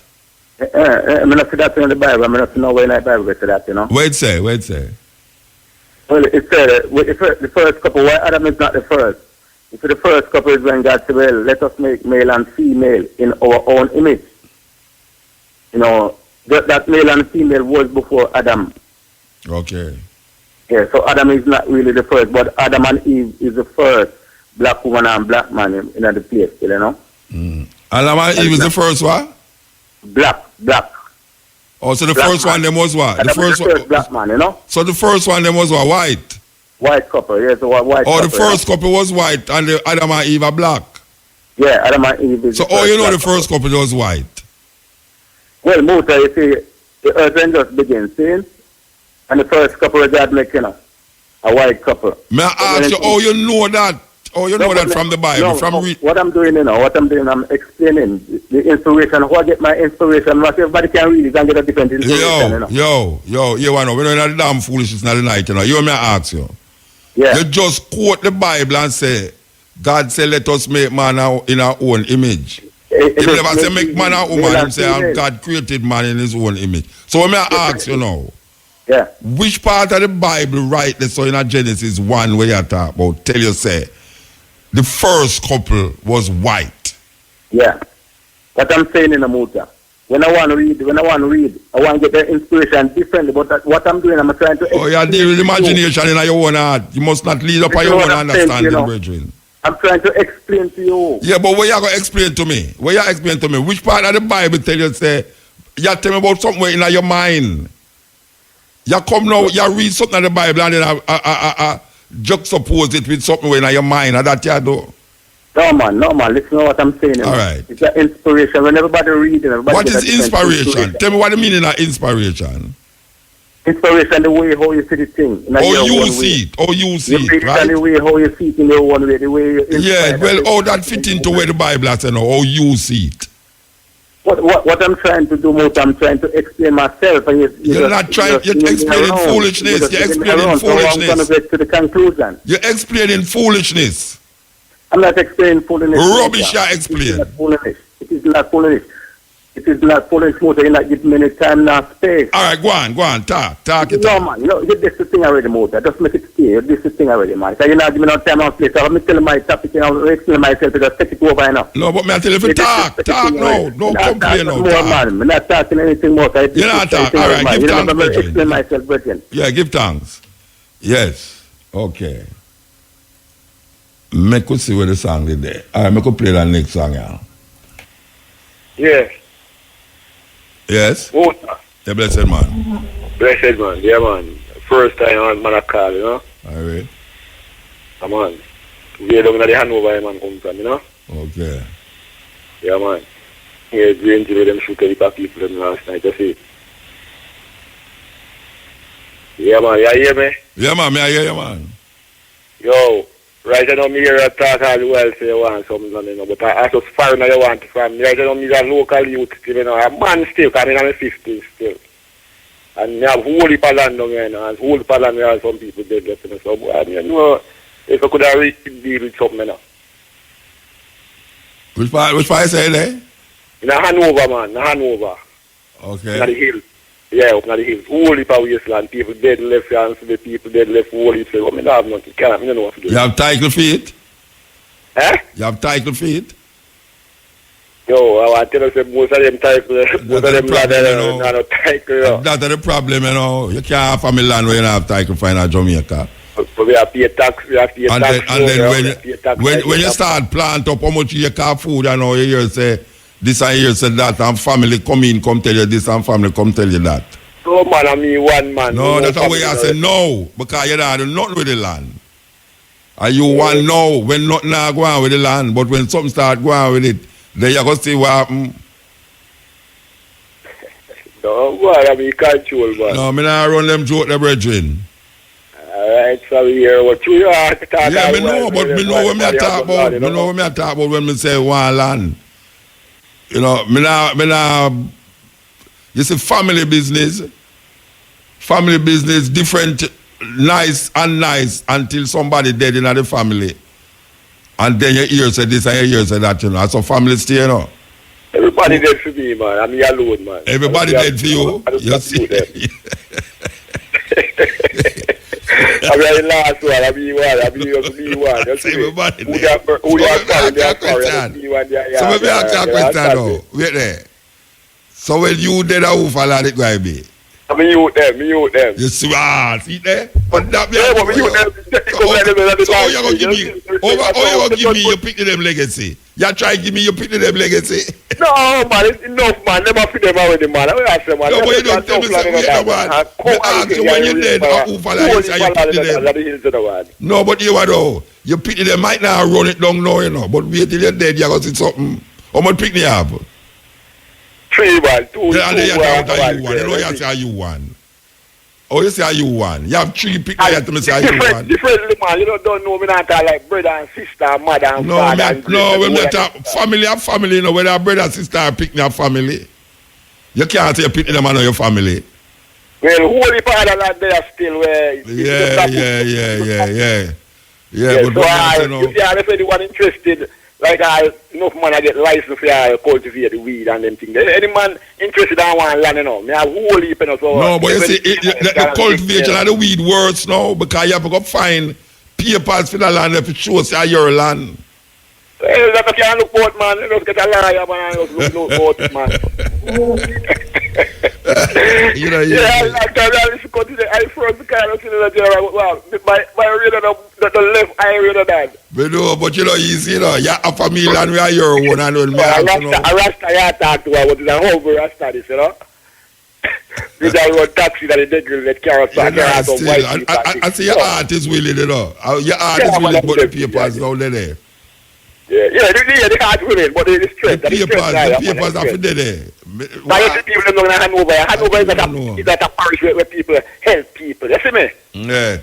At the back of this parish in Jamaica, you know, Hanover, you know. You white name, Hanover. Then all them say a St. Thomas. No, man, Hanover, man. Them say a St. Mary and St. Thomas and the 2 backward place them. Well, Hanover fall right too. Well, you would have a food. Who them hand it over to? Huh? The scammer them hand it over to the scammer them. Yeah. And the scammer them not do without bush. Yes. Right now, I have whole heap of tambric and whole heap of bamboo them Milan, but them say, boy, I try the bamboo them I buy. And I buy the that them say them going to plant China bamboo down here now. They must start plant China bamboo down here. Yeah. Whole heap of tambric and them say, but nobody not dig the tambric. You so much bamboo there in Jamaica, and our bamboo is not right for certain things now, so they're going to plant China bamboo down here. Yeah, I don't know, how long that they going to take to grow? It no matter. They're going to there forever. It no matter. When me and you dead and gone, it still a grow there. I don't know for we them are planted for. Yeah. And China grand pick them are planted for. People do something better for the country still. And the country can run better still, you see me? Yeah. Yeah, man, the bigger heads, them, man, for kind of try to help the people who more needy one, them, man. Yeah, man, respect the eyes, yes, yeah, man, blessed man, give thanks, yeah? So, let me ask you a question, yo. Let me ask you something. Where you have plant on the land now? The little piece where you can plant. Where you plant? Vineyard, man. Now, I say, man, trees, I plant right now. When I plant trees, me use them. I plant pear tree, apple tree, coconut tree. So you pick them? Now, with a rent, I am right now, spray I pick them. And you introduce me to you pick them tree? Okay, breadfruit. No, people give things, man. My youth, they can't manage, man. People me just give things, so. Yeah, I mean that. I'm glad for you to say all that, though. I'm glad. I give to the needy. All right, so give thanks. Yeah, man, respect your program, man. The program, me stop listening to it. Man. All right, so give thanks. Yes, the brethren say, I can't come for land. But right now, me reach a age, I know, me too old for go through all sort of argument with Pickney and family and this and that. Me can't bother with that at all. It happens straight up. Like I said, Muta, me have a piece of land, so you know. See the title here, me could go to a lawyer and sign over the title or whatsoever. But if you really go a bush and know, if you go chop down land, and when me don't chop down the land, you know, and do me, I do me, so the people run come and say, I'm a father land that, you know. Him never left the paper for you, you know, my piece of land, I mean, inherit it, no, something like that.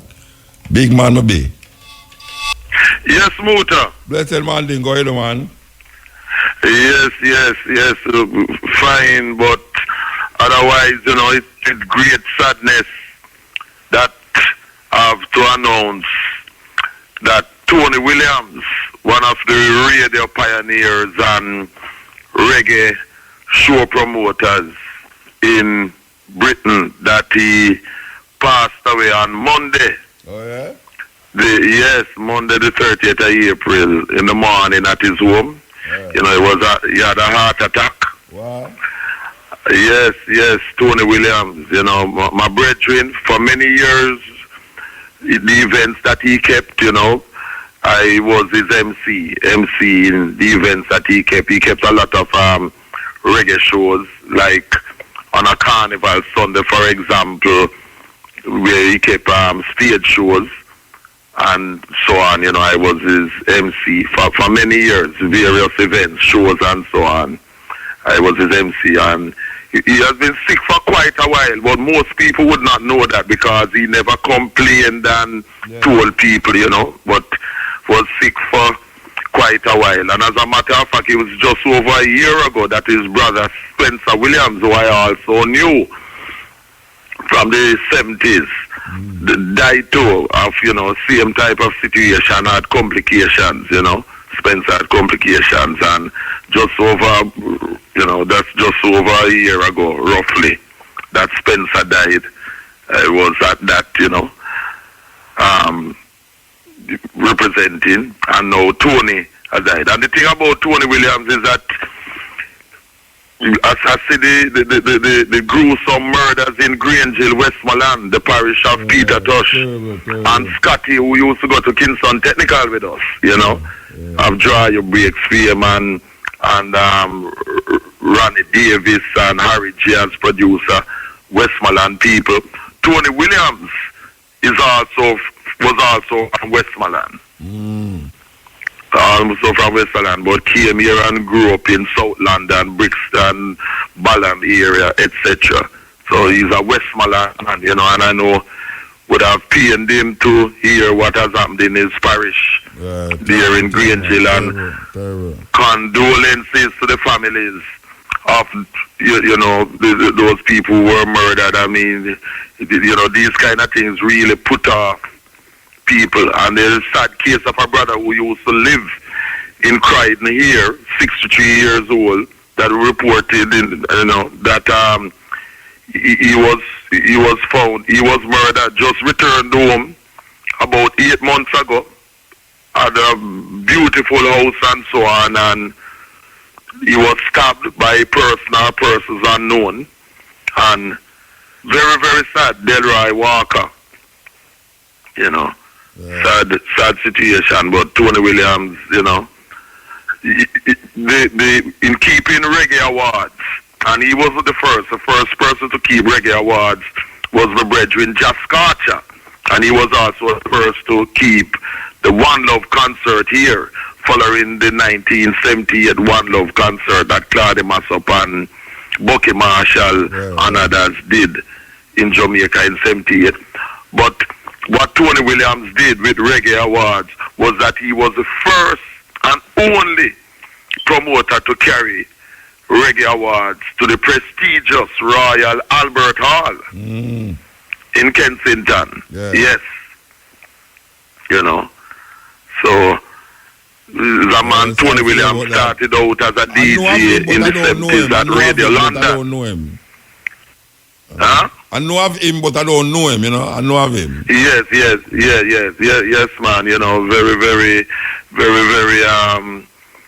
well known in our community. Did a lot of work. He had an internet station for years to call 365 and so on. And condolences to his family. And of course, when his funeral is going to be done, you know, I mean, I'll let people know via this show and my other outlets that I have. And today, Thursday, serious local council elections in Britain. Yes, and the tourists, Theresa May and others, really fretting because a lot of our people traditionally vote for Labour, but even more so now in the wake of the racism of people who came after Windrush, who have been affected by the policies of, yes, Theresa May. Yeah. I mean, Amber Rudd, her secretary, was forced to resign when it was revealed that when she was denying that she never knew anything about targets and so on, showed that she lied about not knowing about targets, so she was forced to resign on Sunday night, the 29th of April. And what Theresa May has done to try to damage control, she has appointed the son of a bus driver, of two people from Pakistan. Yes, Savid. Bus driver. Yes. Yeah. Just like the mayor Sadiq Khan, whose father was a bus driver too. Yeah.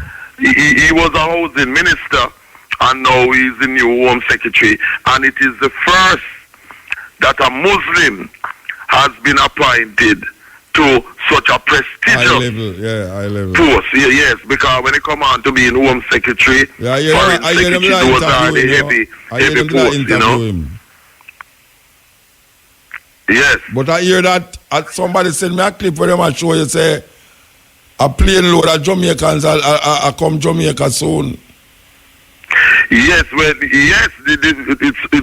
that is what is being said, even though it is being denied at the same time. In spite of them apologizing, in spite of them saying it was that will never happen again, and in spite of them saying that them want to make reparations for those people who lost them job and all them things because of this so-called Windrush thing, them still sending a load of Jamaicans down here. Yes, and not just Jamaicans, but other people from the other islands and places in Africa and so on. And we must not lose sight of the fact that this thing is a racist thing. Because notice people from Australia and New Zealand, and they are not being affected. It's a racist thing, you know. And people use the word Windrush. Some of them have been using the word Windrush, but it's in a wrong way, because the Windrush generation are the people who came in June 1948. So what they really mean is people who came after Windrush. After Windrush. You know, it's people who came after Windrush, because the Windrush that doctrine at Tilbury came in June of 1948. So this coming June gonna make 70 years. So the people being affected are the people who came after Windrush and not those who came on the Windrush. As a matter of fact, very few of the people who came on the Windrush are still alive. Very few. Maybe only about 20, if that, are still alive. Sam King, who was from Portland, Eastern Jamaica, a brother by the name of Reed, who was from Portland, and others. These people, Larry Philpott, these people have passed away, you know. You know, and thing. But we and this is why I say, and other people have said the same thing, is that Andrew Onis, the Prime Minister of Jamaica, when he said that he's gonna take Theresa words for, you know, take our word for sorting out things. No, it has to be more than words. But it not because she cannot be trusted because it's under her regime. It not sort out. Exactly. And she's the one who, as Home Secretary, came in with these racist policies. And Amber Rudd took the bullet for her, so to speak. Now she put in Savage Javid. But guess why she's doing that now? In appointing him from the race that he's coming from. Is as if to say, see, we're not racist and we'll have something. But people, Pakistani. Yes, but people have seen Savage as a person who has a sellout mentality when it comes down to the interests of African and his own people and that type of thing. I mean, in our situation, you know, we have our people, some of them who are Uncle Toms and sell out, you know. So already on social media and otherwise, he's being attacked as, oh, he's just a sellout toy because she's the author of the situation. Where you go a while ago, man? You trip out. Eh? You trip out a while ago. Okay, I don't know what happened, but what happened is that people are saying that Amber, that Theresa May, she's the one who must resign because she's making others take the bullet for her, like Amber Road resigned. Well, me could see what when it's really she who should resign also. Me could see what happened with the election. Yes, because that is taking place today, and I will definitely next week let you know how the results of that is going. But they are really, really running scared, the Tories, because even people who normally wouldn't vote and so on are going to be voting for Labour because Jeremy Corbyn is really, really hammering for justice where this is concerned. And not just Jeremy Corbyn. People must know that it is our people who have been affected from our African community, from the Caribbean and so on, and who are here, who have been kicking up rumpus about this unjust form of deportation which is taking place when the people are entitled to citizenship. It's not a favor. Our people. Yes, okay then. So keep you posted next week. Contractors, homeowner. Hello? Yes. Your blessings. You know, it's about half an hour now. May I try to get to you? But the waiting is long. Yeah. I don't know if you're aware of a situation that is happening in Jamaica, entertainment industry right now in the hotels, where it is basically racism going on. Now, for years, Jamaican floor shows, they've been doing floor shows for years with pure black Jamaicans, right? For the past 5 going 6 years now, there's been a shift where they're bringing in a lot of Cuban dancers. Yeah. And majority of the Cuban dancers who they bring here are half white or white people. These are the people now who are doing the floor shows on the stage. Even some of them doing the nanny act. Nanny is a black African warrior. Yeah. How is it that a light-skinned white woman doing the nanny act? That is a slap in our face as Jamaican. And right, so the musicians them who work on the North Coast, them not have a union where can represent them to talk about this discrepancy. The union is dormant. It has been dormant for many years. What name? What the new man name? The new one, well, the old one is JFMAA. Now the new one is JFMAU, and it's more of the same thing. It is not moving. No, what's your name? Let's Smith. Is the president? Yeah, Karen Smith is the new president. Karen Smith. Where is it dormant? Basically, it's still dormant because no one is being seen them around. There is no campaigning, nothing happening.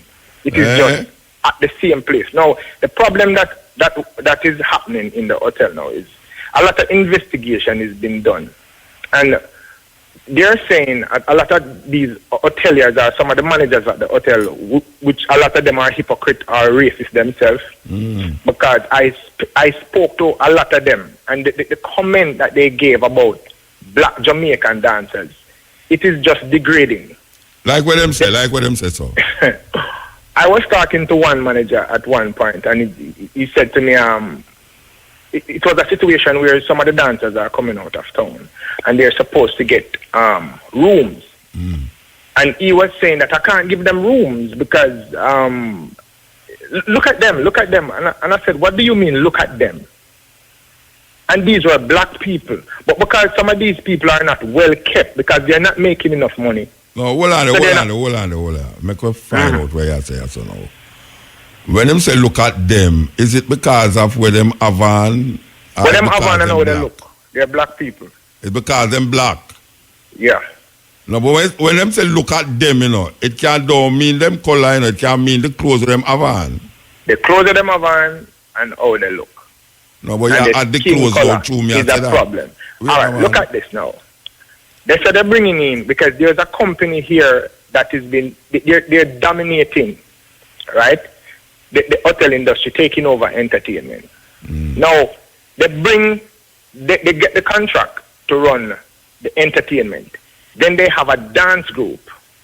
And wherever they get the contract, no Jamaican dance group that was before floor shows work there. They use only their people. So there is conflict of interest right there. And most of who they're using, sometimes you go to the hotel and you look on the stage and they're doing a Jamaican show, all white Cubans on the So who is there to represent the Jamaican act them? That's what I'm saying. The Cubans. No. You have, all right, this company have Jamaicans in their dance group, you know. No, we're not talking with the company with the Cuban them. It say, who is there to represent the one them we are talking about will get displaced? That me talk about. No one. No one are there. No one is there to represent. So anytime you talk about it now, what you think going to happen? What you think can happen? I am trying to raise awareness to the people can know and exactly what is happening. Yes. To the relevant people who I have heard of this. I have heard of it before, that the Russian them come in, the Mexican them come in, and the Cuban them come in. I have heard of it. They're majority Cubans and Dominicans. Okay. And the problem that I see and having is the majority of them, they're white people. So how can you have such a country like Jamaica that is so rich in culture and have so many talented people here can't get jobs, that you have to import people, white people from Cuba, to come here to do Jamaican acts? And they're making it look as if that Jamaicans were not doing a good job, or the tourists that is coming here now, they're so sophisticated, because I heard that once. Oh, they're more exposed. They want to see the salsa dancing. With salsa dancing, the hotel and say, tourists asking, where's the reggae music? We want reggae music. Yeah, but if you want salsa, you go to Cuba, man. Where exactly. So let me ask you a question. You work in the hotel industry? I do it for years, years. All right. What you do in the industry? I am a singer. And you get displaced too? Well, they can't displace me because the show that I do, it's needed. All right, so let me ask you a question now. Given that you recognize this again now, why you don't galvanize some of the workers them and figure out something? Every time I bring up something, I've tried it before, and look here, I've tried it before, and it never worked out. Why? So, the worker them knowing it? They're into it, but they're afraid of losing their job. Because when a man can't get a lot of money... I think you them lose them... Wait. I think you them lose them job. No, look here, you see the dance groups, them lose their job. 95% of the dance groups that were in the hotel working lose their job. They don't have them me talk about, not the one that still have them job. Okay, no, you have a couple of musicians still working. But the problem is with most of the dance group, they're not working. Some of them are forgotten on ship or gone, a foreigner gone. You have to leave your country to go somewhere to work. Where Jamaica is such a rich culture in culture, where so many hotels are where Jamaican can't get job. They can't get job anymore. They have to leave their country because foreigners are coming here. Terrible. That don't make no sense. Terrible. That don't make no sense. And if Jamaicans don't rise up now, the dancers and the musicians, it's going to get worse, because these people are basically like culture killers. Right. Because you're not seeing much of Jamaican culture anymore. The root culture. Yeah. You're not seeing that it has been no. They are colorblind it. They are colorblind. Las Vegas is like a Broadway show now. Yeah. So the whole part ballet dancing in it, and the different kind of costume that has nothing to do with Jamaica. Like Broadway. Exactly. So we need to have the red, green, and gold, and the all of this. We look at it. Huh? Yeah. Like the black, gold, and green, and the red, gold, and green, and them thing there. Yeah. That richness of Jamaica is fading. Yeah, them have red, white, and blue now. All different kind of colors, and they're saying, oh, it's a mixing of Caribbean. Out of many. Exactly. So now Jamaica is not more like that distinct country where stick out to everybody know. It is now getting and this is in the hotel circuit. Let me just be clear. This is the entertainment in the hotel industry. It has been washed out basically to nothing. You know, so you know, I get the rich Jamaican, even when the guests are asking for it, they're not getting it. Yeah, well. Because me, the answer guests are asked, where the reggae music there? We want the reggae music. You go on and you see some artists do the reggae show and it's like, it's judgment day for the guests them, because of that them come here for. You ever meet the minister yet? You ever meet the minister yet where I boast about tourism? What's his name again? Edmund Bartlett? Yeah, you ever meet him yet? But there's so much things I'm not even want to get into, because I know people are listening right now. I know my voice. I'm picking them. Oh, well, so that's the problem now. That's the problem now. Everybody afraid. So everything stays I am not afraid, you know. I am not afraid, you know, but there are so many things. If me for talk to you now, I'm not going to until the morning. I mean, know why, with a morning, no. I mean, know why I don't in the evening neither. Because other people are waiting for me now and I cuss me. I say, oh, me I make one man, I take up the time so long. But you know me, I say no. Yeah. Maybe that's kind of easy for Mr. Bart to tell that you see him somewhere in one of them hotel there, you know. He may listen to you, you know. Yeah, listening is one, but what about the action behind it? No, me don't know about. Well, if you don't talk to him now going to have no action. So he's aware of the problem. He's aware of everything that is happening. Am I aware of the problem? He's aware of it, because at one point he said the reason why we're bringing in a lot of foreigners to do the work because we don't have enough talent in Jamaica to supply the entire. You know, me hear him say that for true. Me hear him say that, you know. That is basically treason. Me hear him say that for true. A treason for true. Yeah, the right word to use, a treason. You know, so me hear him say it for true. Say them not have enough for supply the market. Me hear him say people, there are more than enough Jamaicans can do the job, but they're not getting the opportunity. That's the problem. Yeah. It is sad, and you have a new union come up now named EJA and JFM. So the two of them is basically trying to do the same job. I forgot to talk to Karen Smith about that. I forgot to talk to Karen. I'm a friend. I forgot to talk to her. Karen Smith is a lovely lady. She's trying and she's been trying to get this thing done, but it's not easy. Easy to get it done. A whole heap of things need to fix. But my thing is, if you want dancers, School of Music have tons. School of Dance have tons of dancers. No, why do you need to bring white people from Cuba come here to dance? You have dance school at Long Barbican there. Every Saturday we see them long there rehearse and all them something there. Look here, man. You see the money that is in this business is so much that people don't even care about the culture anymore. They just want to grab the money. They're in the business of making money. Not really for the culture. I see with the music, the media could say we are going to the reggae music and now dancehall music. Nobody no business about the quality. They might business about money, quantity. Anyway, we have to move to our brethren. Yeah, man. Blessing. Give thanks, yeah? Yes, I true the brethren attack. Serious thing the brethren attack about. They are kind of displaced way. Sneakingly, connivingly. Things are a joke. I tell you. Everywhere we turn Makajukwe. Everywhere we turn Makajukwe. Music again. Yes, EL. EL Muta. Yeah, blessed. Muta. Yes, sir. Yeah, the call a while ago, it really opened up my wisdom to certain things, you know what I mean? To see what I go on, but I've never tell people, Muta, I learned so much things I'm listening to you know?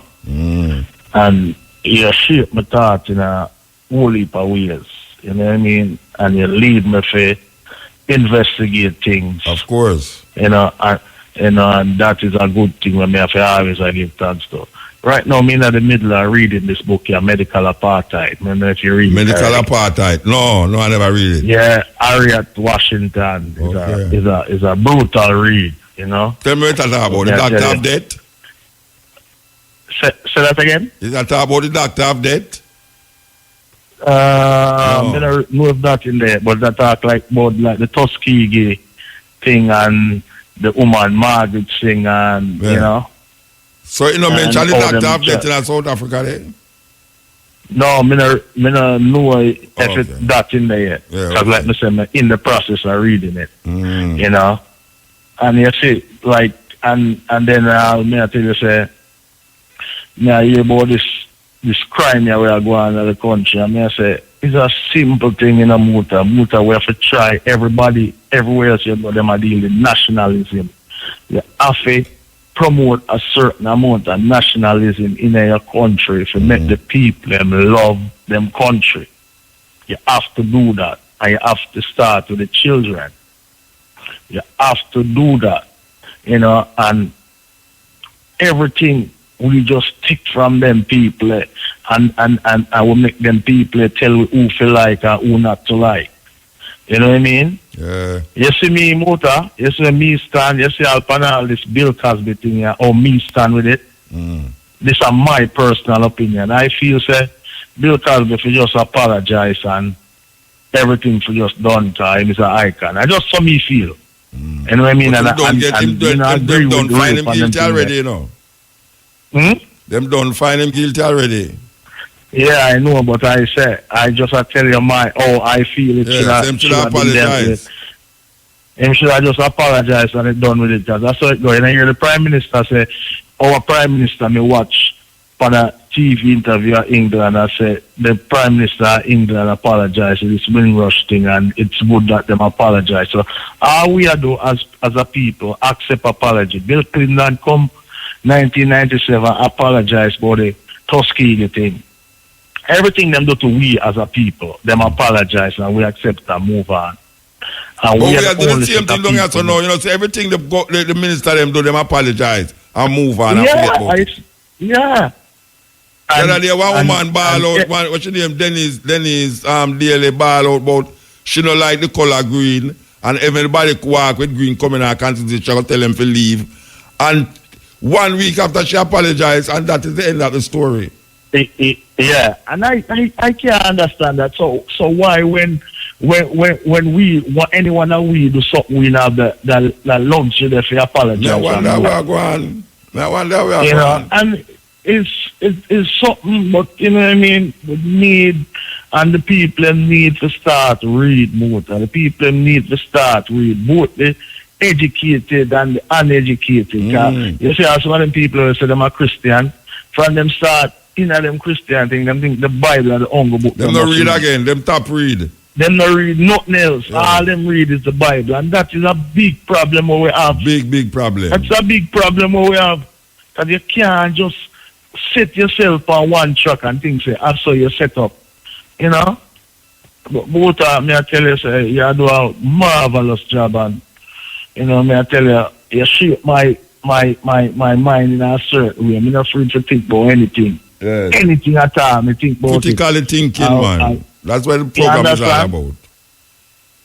Yeah, man, because, you know, I not lock up myself on no one track or nothing. Yeah. You know, you can't do that. You know, right, but so give like motor, I'm going to be more big up my brethren them out in the East Kingston there. We know that, you know you know that, because I'm a big up my brethren Fireball, Arville and Beast to them and Star, all of the East Kingston people. I just go and keep the peace. You sure to them still there, right? Them still there. All of them man the way you call still there. Yeah, man, them dead man, because I keep in touch, you know, I know one of them man here where I go there. That's why Mr. Man, I come to Jamaica and walk up and down anywhere I go. And because we have to keep in touch. All right, sir. Give thanks. You know, we have to keep in touch and give thanks, Muta. Keep up the program, yeah, sir. I did. I want to remember, say, a cutting edge introduce Afrobeat. And, you know, yes, I want to remember that. Beat style, yes, Iel. Iel. Yeah, man, hello. Yeah, man, there, man. Hey, tell me, man, I tell you something. This is now, you're not listen to the radio, you listen to the phone, you listen to the radio. Yeah, listen to the phone, Bridget. Listen to the phone, you talk on the radio, you have to listen to the phone. I am sorry. The man make me cut my tune for make him listen to radio, Rasta. Go man. Yeah, cutting edge, man. Yes, man, that me hear, man. Boy, two quick thing about the English people, man. Yeah. But them run around from England. You know, say me not sorry for them, though. You not sorry for who? The English people, man, them run from England. You mean you're not sorry for the Jamaican, them? The Jamaican, them run from England. Because you know really a motor? Yeah. You know, say a couple years back, the whole of them run to England, you know. And what you think them do? Them build up England, and look how England are established, and want to go and good, and what you think now, they refuse them and run them home. Them come and realize they're not going to go and fight the tax dollar. When I talk to some of them, I tell how much here in England. And I want them have an argument there. They say, where did you bill? You work in England, the 43. I say, go back to England, go fight for your tax dollar, man. Because you know, no tax dollar in Jamaica. You know, see it. They want to the Western Union money where them send come here. I love Mutabaruka, you're not surprised but you talk about America and you talk about Western Union. To be honest with you. English people don't say nothing come. They tell them a piece of land for 43 every time they ask, how is the land? That's all them do. They come back and you stand by your house, that's all them do. They don't contribute nothing. They don't help to build the country, to be honest with you. Them build another thing, them build England. England them build another swamp. Them not know if you live, them a come back to Jamaica. Some of them shame because they can't approach their family because how they treat them. Oh. Believe it. How much year old you is? How much year old you is? Hey, me I'm 52 years old. 52? 52, yeah. So you never go to England yet?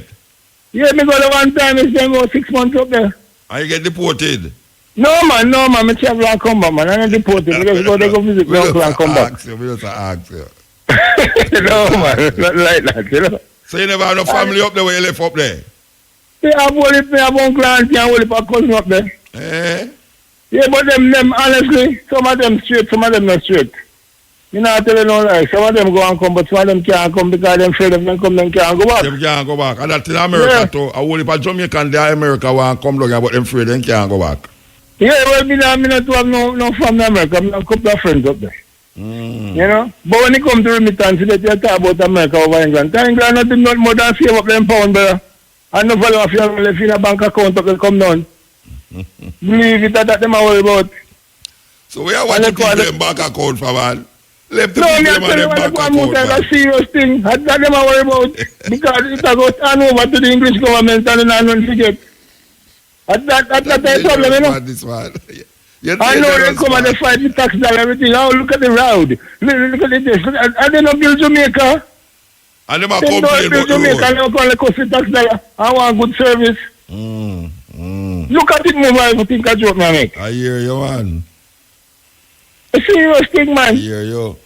And then I think, man, talk about, remember this, in a couple months ago, I talk about this plastic rice. Anybody talk about it again? No. You know how much that we can consume from until now, and nobody, it's a 3-day wonder, a 9-day wonder, I said, nobody not talk about that again. But still eat it, What you mean? You're going to eat no fight, I don't remember.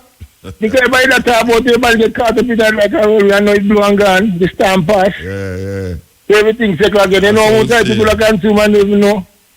That's how we stay. Because nobody no follow through, that's how we stay. Yeah.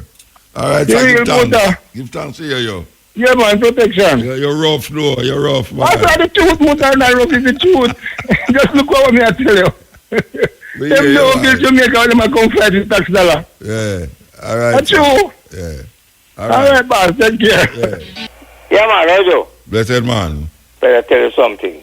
I'm one of the old timers from way back when. I didn't go on the Windrush, but I was there a couple of years afterwards, right? Yeah, to build up the place and thing. Yeah. And when they're talking, guys were talking about Croydon and Tony Williams and all the things there. But when we go back earlier than that to Circle and the Sunset Club and all them places, you know?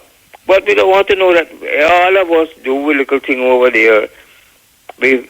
I tell you something, I go back to, I don't want to give you a history thing, you see? But I remember when my father was a sergeant in don't forget, you know, we were here, and every time you hear about, German submarine out on the west coast and the night, well, my father used to be in uniform and go out and protecting the place. Yeah. So, you know, I left here as a youngster, just leave Cornell College and go to England to help and build up the mother country. Yeah. So I can talk. And the greatest thing I ever done, I went over there and I found another young lady from Jamaica here who was going over there as a nursing student to build up the mother country. Yeah. And we've been building up the mother country for 64, nearly 65 years now. We come back to Jamaica now, we're building up Jamaica. All right, my son? Okay. How much you is now? I'm 86 years old, man. What kind of building up you can do here now? Tell me. Hey, right, tell me, test me. Eh? Test me. Check your... Test me. No, we building. No, you see, the building up we can do is the younger ones, them. Yeah. That is what my me and my wife do. We feed the hungry. At least once a week we go out and feed those who don't have anything, and we encourage. All right, my wife used to be. She was we've been. How should I put it now? We come from abroad, and come here supposed to be retired. Yes. And we've been working hard. If you ever see our notebook every day, this to be done, here's and Kyle, this and that. You know, I tell you, we've been doing, we work hard now. You get your pension, though. You get your pension from England, right? Eh? You get pension from England and thing. It's very small. Very small. We don't worry about that, man. The thing that concerns us now is each of each other. When we wake up in the morning and do so, and the other one's still alive, we say, thank God. Let's just go out and do something for Jamaica. Well, you're sweet, brethren, may I tell you. Man, no, what else can we do? We are all we have in this world, you know.